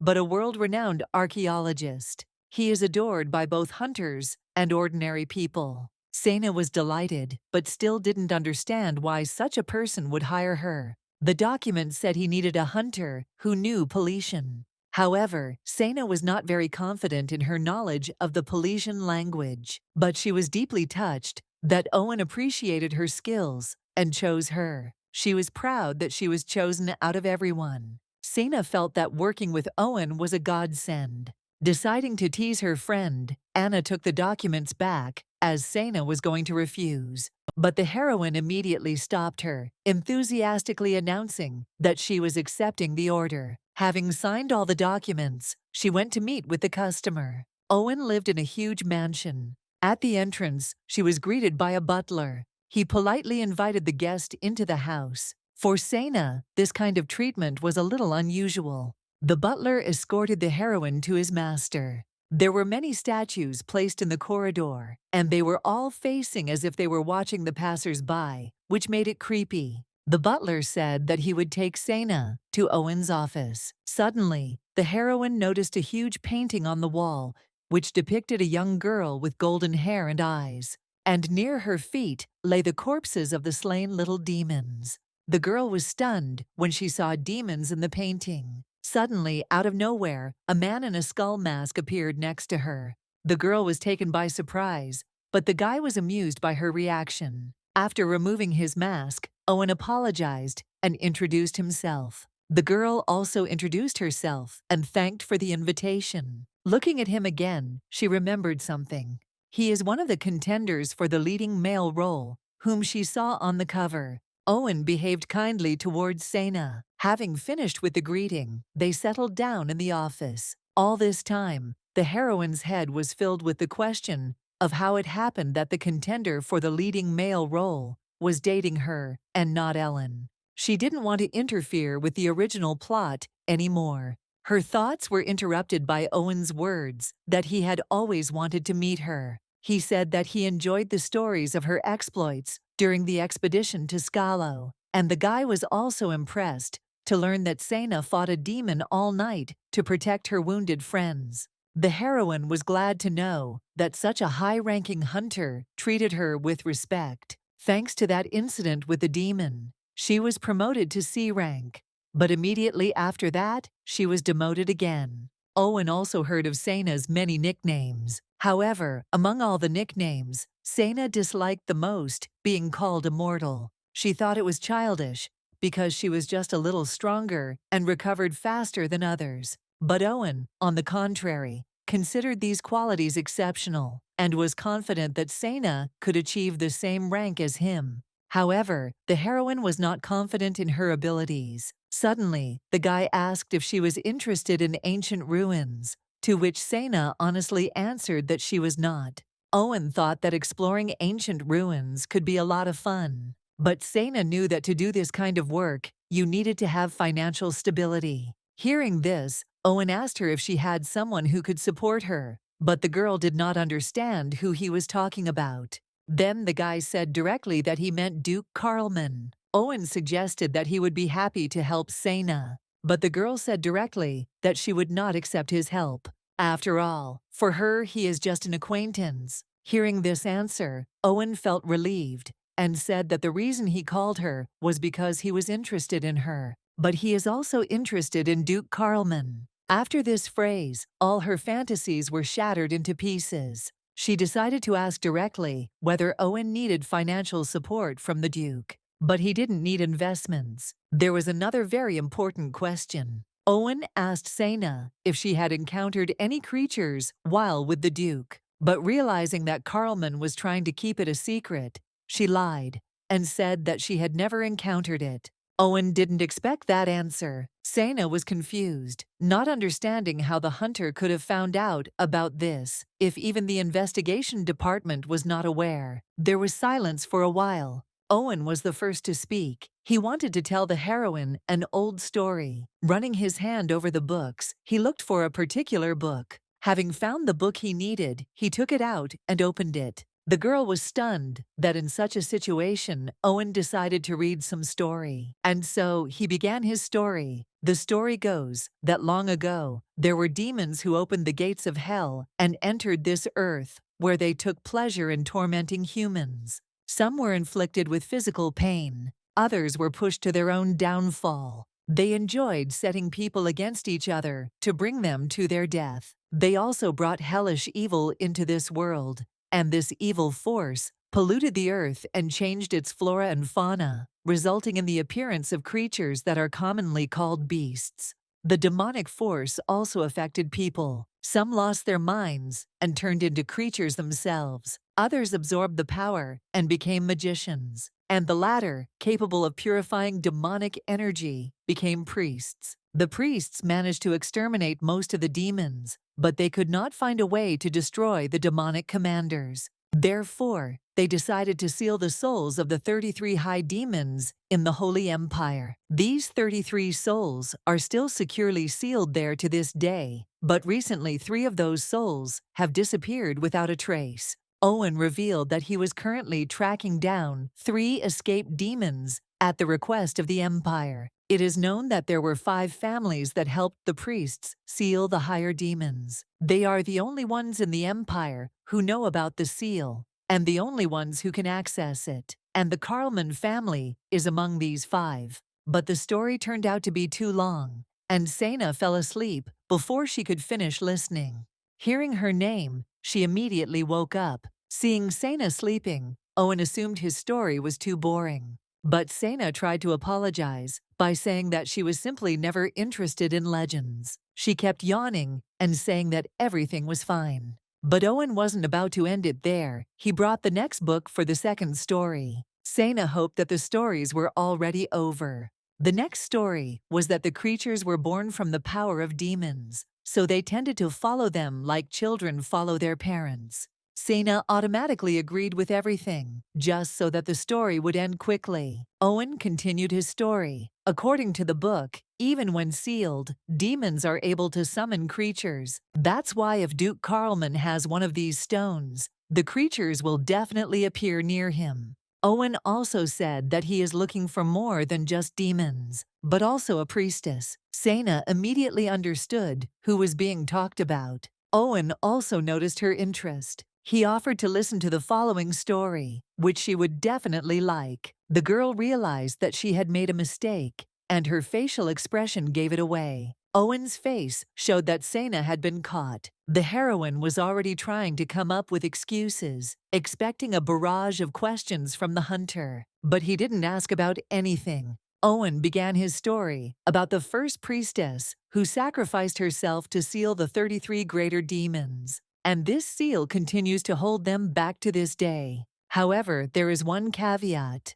Each generation must have its own priestess, and her blood is the only way to break the seal. According to the information, Duke Carlman is searching for a certain woman, and if he decided to get rid of the seals, then he needs to be gotten rid of. This is for the common good. Hearing the last phrase, the girl jumped up from her seat and repeated once again that she didn't know anything. Owen then suggested that she just ask him directly. The girl was shocked. She was furious because the hunter ignored everything she said. Realizing that further conversation was pointless, Sena said goodbye and headed for the exit. Owen also said goodbye to her with a smile. One of the sheets about demons fell right in front of Sena. It depicted a crying demon, and above the drawing was an inscription. It was translated from Polian as a lie. The next day, Sena found a huge pile of different things on her doorstep. She wanted to return everything, but the worker literally begged her not to do it.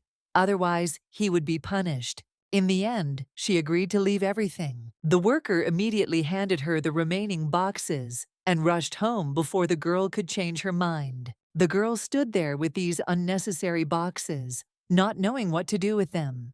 To begin with, she decided to release them to the ground. She kept thinking about Owen's owls. She was tormented by the question, was it really true that the Duke had never been in love with Ellen? Thinking back on all the time they had spent together, Sena realized that while he had been with her, he had never once thought about Ellen. Aaron also never said that the Duke loved Ellen. Rather, he described her as someone important to the Duke. The role of the priestess also suited Ellen perfectly, especially considering that her blood is connected with demons. This is the best option for the development of the plot.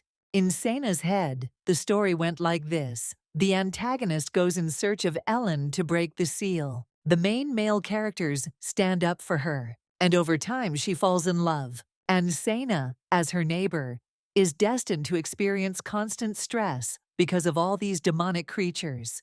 Initially, Sena believed that the Duke was the main male character, but now she admits the idea that he could be an antagonist.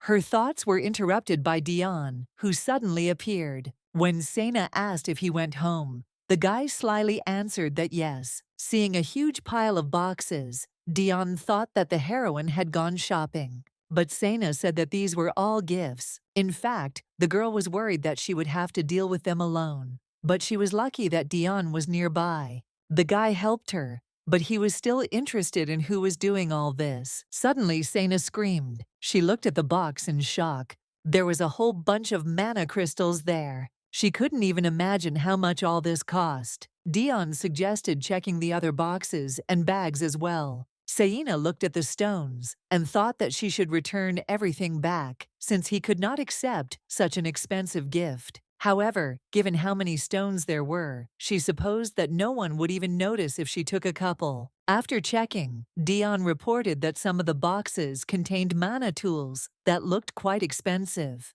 Overcoming her greed, she put the stones back and decided to return everything. However, she couldn't leave everything outside, so she asked Dion to bring everything into the house. Seeing how easily Dion lifted the boxes, Sena was surprised. She thought the boxes were heavy. After all, Owen's servant could barely carry 2 boxes. To begin with, they decided to take everything to the second floor. But Dion was haunted by the question of who had given such a gift to Sena. Since telling about Owen would take too much time, the heroine decided not to mention his name. She replied that it was one of her friends. Dion was not happy about this. Seeing his expression like that, Sena turned pale. As a result, she was unable to get enough sleep.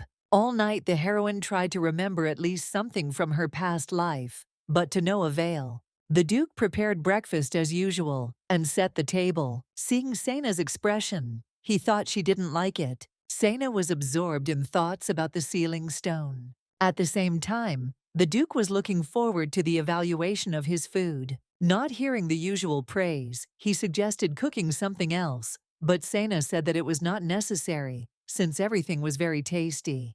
Having learned that she liked the food, the Duke also began to eat breakfast, but he was still interested in what had happened while he was gone. Because it was obvious that Dion was not in a good mood, Sena didn't know how to explain it. After all, he had been like this ever since Sena said that the gifts were from a friend. Dion got up from the table without even finishing his meal, which was unusual for him. Sena and Carlman were surprised, because he usually eats more than anyone else. But Dion just sat silently on the couch, saying nothing and asking no questions. Seeing Dion's unusual behavior, the Duke thought that he and Sena had quarreled. But the girl claimed that they did not quarrel.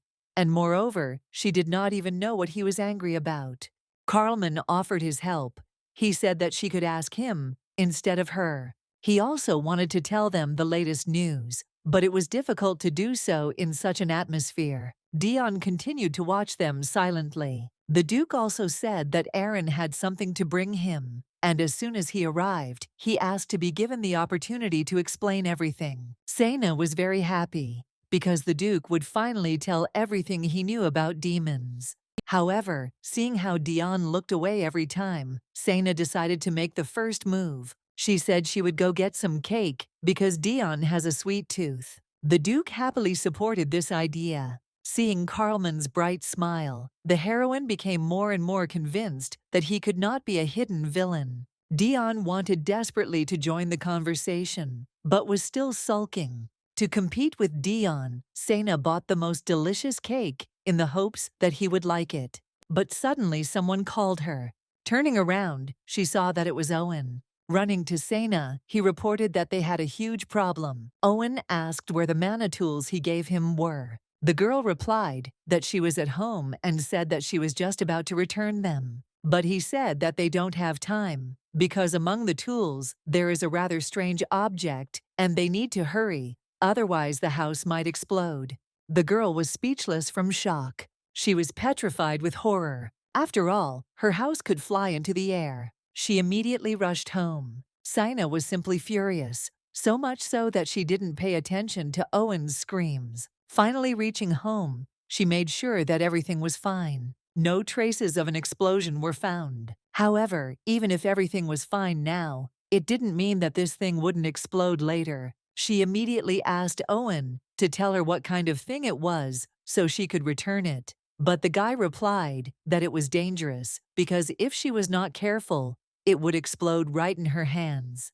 Pale with fear, Sena asked why he would send something like that to her in the first place. But Owen could only apologize. Sena said that all the gifts were in the room on the second floor and asked to quickly pick up what was needed. She only asked that this be sorted out quickly. But suddenly she remembered that the Duke was in the house, and Owen suspects him. And the worst thing is that he is even ready to get rid of it. Therefore, it was impossible to allow their meeting. But she didn't have time to stop him. Fortunately, however, the Duke was not there. She didn't understand and didn't know where the Duke and Dion were now, so she didn't know how to proceed.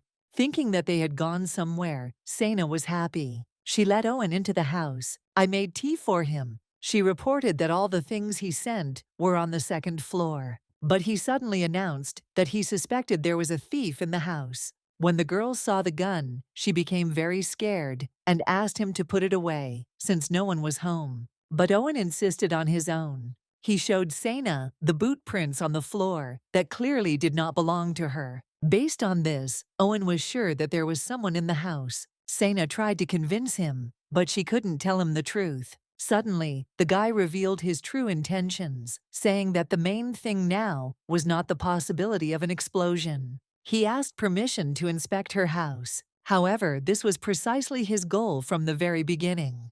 He came to catch the Duke. Sena tried to stop him, continuing to say that there was no thief in her house. However, catching the thief was just a pretext, so Owen ignored everything. Suddenly, footsteps were heard, and the girl turned pale. Realizing that the Duke was probably still in the house, Owen immediately headed towards the source of the sound. The girl was in a panic, didn't know what to do or how to stop him. Owen was serious about catching the Duke. Having found the right room, he abruptly opened the door and pointed the gun at the unknown person. But someone knocked the gun out of his hands. The Duke grabbed the stranger, and Dion picked up the gun. He walked slowly towards Owen. Putting a gun to his head, he asked if he should shoot, but Sena stopped them. Thinking that she had come to help, Owen asked her to stop them. But the heroine had no intention of helping. She only said that if they were going to finish him off, then let them do it on the street.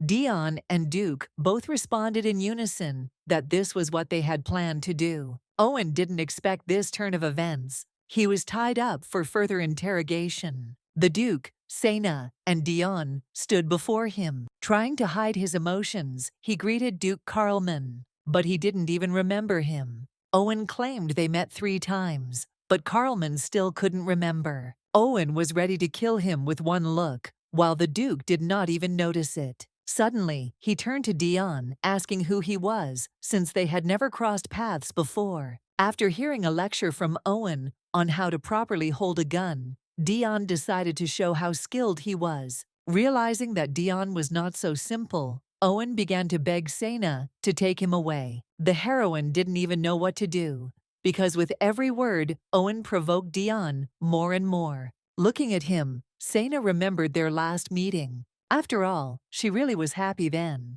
But now everything was different. She asked Owen to answer honestly whether he had come to kill the Duke. Owen was outraged by such suspicions, but the heroine reminded him that he was the first to lie when he said that the gifts contained explosives. Hearing this, Dion realized that the one who sent those gifts was Owen. He quickly asked if Owen had done this because of some personal feelings for Sena, and only after hearing a negative answer did he calm down. Owen honestly said that he only wanted to return the sealing stone that the previous Duke Carlman had stolen and find the saint. Owen was sure that Sena was the saint. He stunned the heroine with this statement, and not only her, the Duke was also in shock. And Dion was no less surprised. After these words, they tried to imagine Sena as a saint, and when they imagined it, they couldn't hold back their laughter. They were all curious as to how the guy came to that conclusion. Owen then said that he had heard rumors that she was famous for her healing powers, but Sena denied all these rumors. Also, the rumors that she is immortal are a lie. And to top it all off,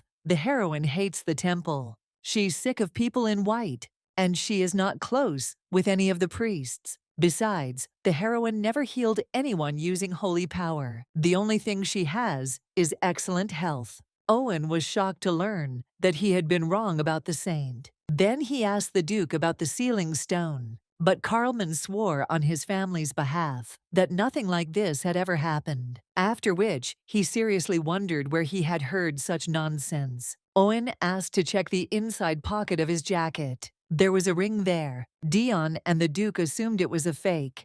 Only Sena didn't know what it was. The Duke explained that this was the ring of the Holy Emperor. Dion took the ring from Carlman to confirm its authenticity. Having said this, he threw the ring away. But the ring suddenly disappeared, and then it appeared on Owen's finger. This way they were sure that the ring was real. Owen also recalled that he had already said that he had received a request from the Holy Empire. However, Sena forgot everything, as she was half asleep at the time. Since Owen had shown his ring, he asked the Duke to show his too. But Carlman replied that he did not have the ring. He said that it disappeared 30 years ago. Since the ring could not be taken away by force, it was difficult to believe that it could disappear. The Duke was definitely hiding something. Owen trusted no one. Dion watched everyone. Sena was in shock from this whole situation. In fact, there is more than one Holy Emperor ring. There are 5 more that are copies of the original. with the same shape and features. They also return to their owner if they move a certain distance away from him. The very first saint gave them to 5 different families, symbolizing a promise to watch over the sealed demons together and keep their existence a secret. But 30 years ago, a man with the Karlman family ring escaped with a stone in which a demon was imprisoned. And recently, hunters have witnessed a strange influx of mutated creatures, which is why the mages from the association's search department went on a long-term mission. Hearing this, Sena realized that she had been wrong in her suspicions. The search department simply decided to sort out the situation. While all this was happening, Duke Karlman arrived in the capital and began searching for the woman, and it looked very suspicious. Listening to Owen, Sena realized that although his judgments were not perfect, they were not unfounded. Sena kept wondering over and over again if the Duke had another goal. At that moment, as always on time, Aaron arrived. Seeing the terrible picture in front of me, I decided not to intervene. He was speechless with fear. However, having immediately realized this, he decided to leave. But Sena stopped him and tried to explain everything to him. Interrupting their conversation, the Duke asked them to pass on what he had brought. It was an ordinary diary, but the smell from it was so terrible that I didn't even want to touch it. It seemed that if I just opened it, I would be cursed. The Duke explained that they had already checked everything, and the notebook was fine. At this time, Dion came up with something. He took the diary and headed towards Owen. The boy immediately felt alarmed and started shouting for Dion to stay away. But Dion, with the help of magic, partially untied his hands, and in exactly the same way, he forced him to take the diary. Then he ordered it to be opened, but Owen was also afraid that he would be cursed. However, Dion insisted, reminding him that the Duke had previously said that everything was fine. Sena also supported Dion's idea. Then the Duke offered to open it himself, but Owen refused, saying he didn't trust him. Although he was terrified, he managed to overcome his fear. As Karlman said, there was no curse. These were the notes of one man. He was locked in a basement where Marquis Euclides conducted experiments on him. At some point, the unknown person realized that he could control dark smoke at his fingertips. Seeing this, the Marquis was delighted and exclaimed that he was producing mana, and they were almost there. The Marquis collected this smoke in a bottle. After this, the narrator's memories end. After some time, the Marquis dragged a fair-haired girl into his cell. She cried and said that she was scared. Seeing this, the narrator asked her to stop crying and asked her name. The child replied, Ellen. At that moment, the narrator instinctively realized that her blood was being used for the experiments. This story was also part of Ellen's story. Having finished reading, they closed the diary. Dion was surprised. The Duke already knew about this, so he watched the reactions of others. Sena was horrified. She couldn't believe that someone would go through such an experiment. The Duke said that 2 years ago, he accidentally ran into the man who entered this diary. According to the records, the Marquis attempted to use Saint Ellen's blood to break the seal and revive the demon race. However, whether he succeeded or not is still unknown, because that man's magic was quite weak and unstable, and he couldn't travel far from the Marquis's estate, most likely because he still needed Ellen's blood. Returning the diary, Owen asked where the man was now. The Duke replied that he did not know, since he had missed it. Karlman did not know where he was now, but the Duke found the place where he had lived before. It was there that they found the diary. The Duke showed the diary to the Emperor, who ordered that Ellen's safety be ensured first and foremost. That's why, when Karlman found her, the first thing he suggested was to go to the Karlman estate. But Ellen refused. It was an ideal plan for her protection, so it was unfortunate for the Duke to be refused. He suggested that perhaps it was because Ellen didn't like him. After hearing this story, Sena realized that it was her failure and felt guilty towards both Ellen and the Duke. When Ellen asked about the creatures that appeared in the capital, the Duke replied that most likely they were sent by a demon in order to obtain Ellen's blood, and there were some problems with the barrier, so it didn't function properly. At this moment, all Imperial mages have been dispatched to investigate the problem. Having heard the whole truth, Sena felt guilty for suspecting the Duke. After all, he was not a stalker at all. The Duke was only trying to protect Ellen. Sena blamed herself for ruining everything. Seeing her in this state, Jian became worried. The Duke blamed himself for everything, believing that he had not put in enough effort. The more the Duke blamed himself, the more Sena reproached herself. She tried to make up for her guilt a little by saying words of comfort. The Duke sheepishly thanked him for the kind words. To ease her conscience, she continued to support the Duke. The Duke asked Sena what she was going to do after hearing all that she had heard. The heroine replied that she would continue to defend her home, as before. The same was true for Ellen's safety. Sena wanted to suggest telling Ellen everything, but she was interrupted by Owen. Only now did the Duke realize that he had also heard their entire conversation. They were both wary of each other. It was obvious that they would not be friends. Looking at Dion, Sena thought that he was most likely shocked to learn about Ellen's past. Suddenly, the heroine turned to Dion. She invited him to come with her. Dion followed her without hesitation. Coming into the living room, Sena asked if Dion was worried about the whole situation. Having received a positive answer, the heroine said that she understood what feelings he was experiencing. Hearing this, Dion excitedly asked when she found out. Sena replied that not so long ago. Dion was embarrassed that his feelings were revealed. Sena, trying to support him, said that she knew how long he had liked her. Hearing the last phrase, Dion realized that they were talking about different girls. He hastened to stop her and asked who she was talking about. Sena replied that it was about Ellen, because of her refusal, he even cried in front of her house. She also said that she knew all along that Dion had not given up on Ellen. However, since Ellen is a saint, she will always be in danger. Dion no longer said anything, but only listened to Sena. But the heroine suddenly suggested to Dion not to come to her house anymore. Dion was stunned. Sena believed that she was doing this for Dion's safety. She also added that there was no need to worry about Ellen, as the Duke would protect her. After hearing all the girls' arguments, Dion realized that Sena believed that he was in danger. However, he did not understand why she thought so. Sena explained that due to his lack of combat experience, he might get hurt while fighting demons. Then Dion reminded him that he was a magician. But Sena remembered everything, including the fact that he almost died due to the loss of mana control. It was then that the girl realized the seriousness of the situation. She tried to convince him in every possible way, but he thought he could be useful too. That's why I asked not to be forbidden to come there anymore.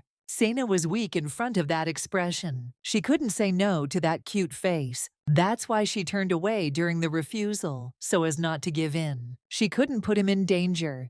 To convince him to back off, she told him how terrible demons can be. But Dion simply remained silent. Suddenly, he asked if she really wanted to portray him as a scoundrel who ignored danger. He couldn't believe that Sena wanted him to abandon everyone and run away. Sena had nothing to say in response to this. He once again covered himself with Ellen, saying that he wanted to protect her himself, and asked for permission to come to this house. After so many arguments, Sena ran out of reasonable reasons to refuse. She agreed, but on one condition. Dion agreed to fulfill any of her requests without hesitation. He was ready for anything. After some time, the Duke joined them. When he asked what they were doing, Dion furiously replied that he should take a closer look. Dion, sitting surrounded by books, was reading a book about demons. The Duke was about to leave when Sena noticed him and called him to join her. She had a huge stack of books in her hands. Seeing so many books, he asked what they were for. Dion, having received another pile of books to read, turned pale with horror. Sena explained to the Duke that these were all books about demons and demonic creatures. They are needed to prepare for the next battles. The heroine explained that in order to win, they needed to learn more about their enemies. She didn't even allow Dion to take a break from books. She also told the Duke that Ellen and Dion had known each other since childhood, but due to memory loss, Ellen did not remember it. It is for this reason that Dion also wants to deal with the creatures together with them. While they were talking, Dion didn't know where to hide from these books. I also prepared a stack of books for Duke Sane. She asked questions to determine his level of training and to find out if he had any combat experience. Having finished with the part about demons, Sena moved on to another very important question. She offered to tell Ellen everything, but the Duke thought it was impossible. Suddenly, Ellen knocked on the door. Recognizing her neighbor's voice, Sena went to open the door. The Duke suggested talking to her right away. Although the Duke considered it impossible, he still thought that it wouldn't hurt to try. For starters, he thought that he and Dion should leave. Sena waited until the guys went up to the second floor. Only after that did she open the door. A nice neighbor stood on the threshold. She brought cookies for Sena. She also said that she had some kind of gift for the heroine. Sena invited her into the house and treated her to tea. While she was waiting for Sena, she noticed a dragon statue and thought it was some kind of magical object. But the heroine said that it was an ordinary lamp, and she bought it only because it looked cool, although in reality, she only bought it because Dion liked it. Ellen was surprised to learn that it was an ordinary lamp. Sena felt awkward because she didn't know how to start the conversation. That's why I decided to start with cookies.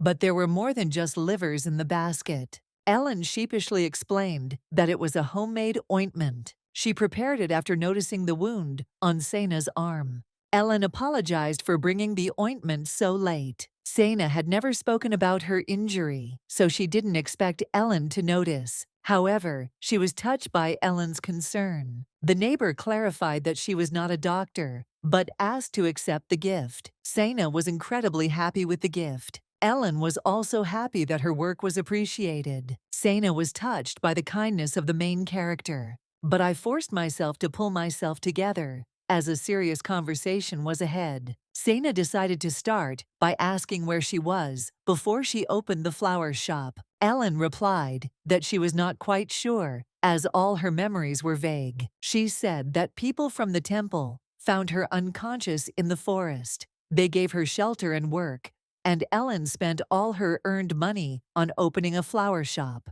For some reason, her name is the only thing Ellen remembers clearly. She also didn't remember her parents, but she didn't want to look for them either. Ellen showed an old scar on her forehead and said that she had a feeling that her past life was not good. Sena was furious at the way Ellen was treated by her family. Noticing Sena's anger, Ellen gently took her hand. She tried to calm her down, saying that there was no need to worry because since she moved here, she had only been surrounded by good people. But most of all, she was glad that she met Sena. She was grateful to Sena for always protecting her. Looking at the happy lady in front of her, Sena doubted her intentions, because the past would only cause pain to Ellen. Because Sena was lost in thought, she held Ellen's hand for too long. But still, since it was about Ellen's safety, she thought it would be right to tell her everything. Then she asked Ellen if she knew the Marquis of Euclid, but for some reason, the neighbor didn't hear the question. Then she asked again, this time much louder,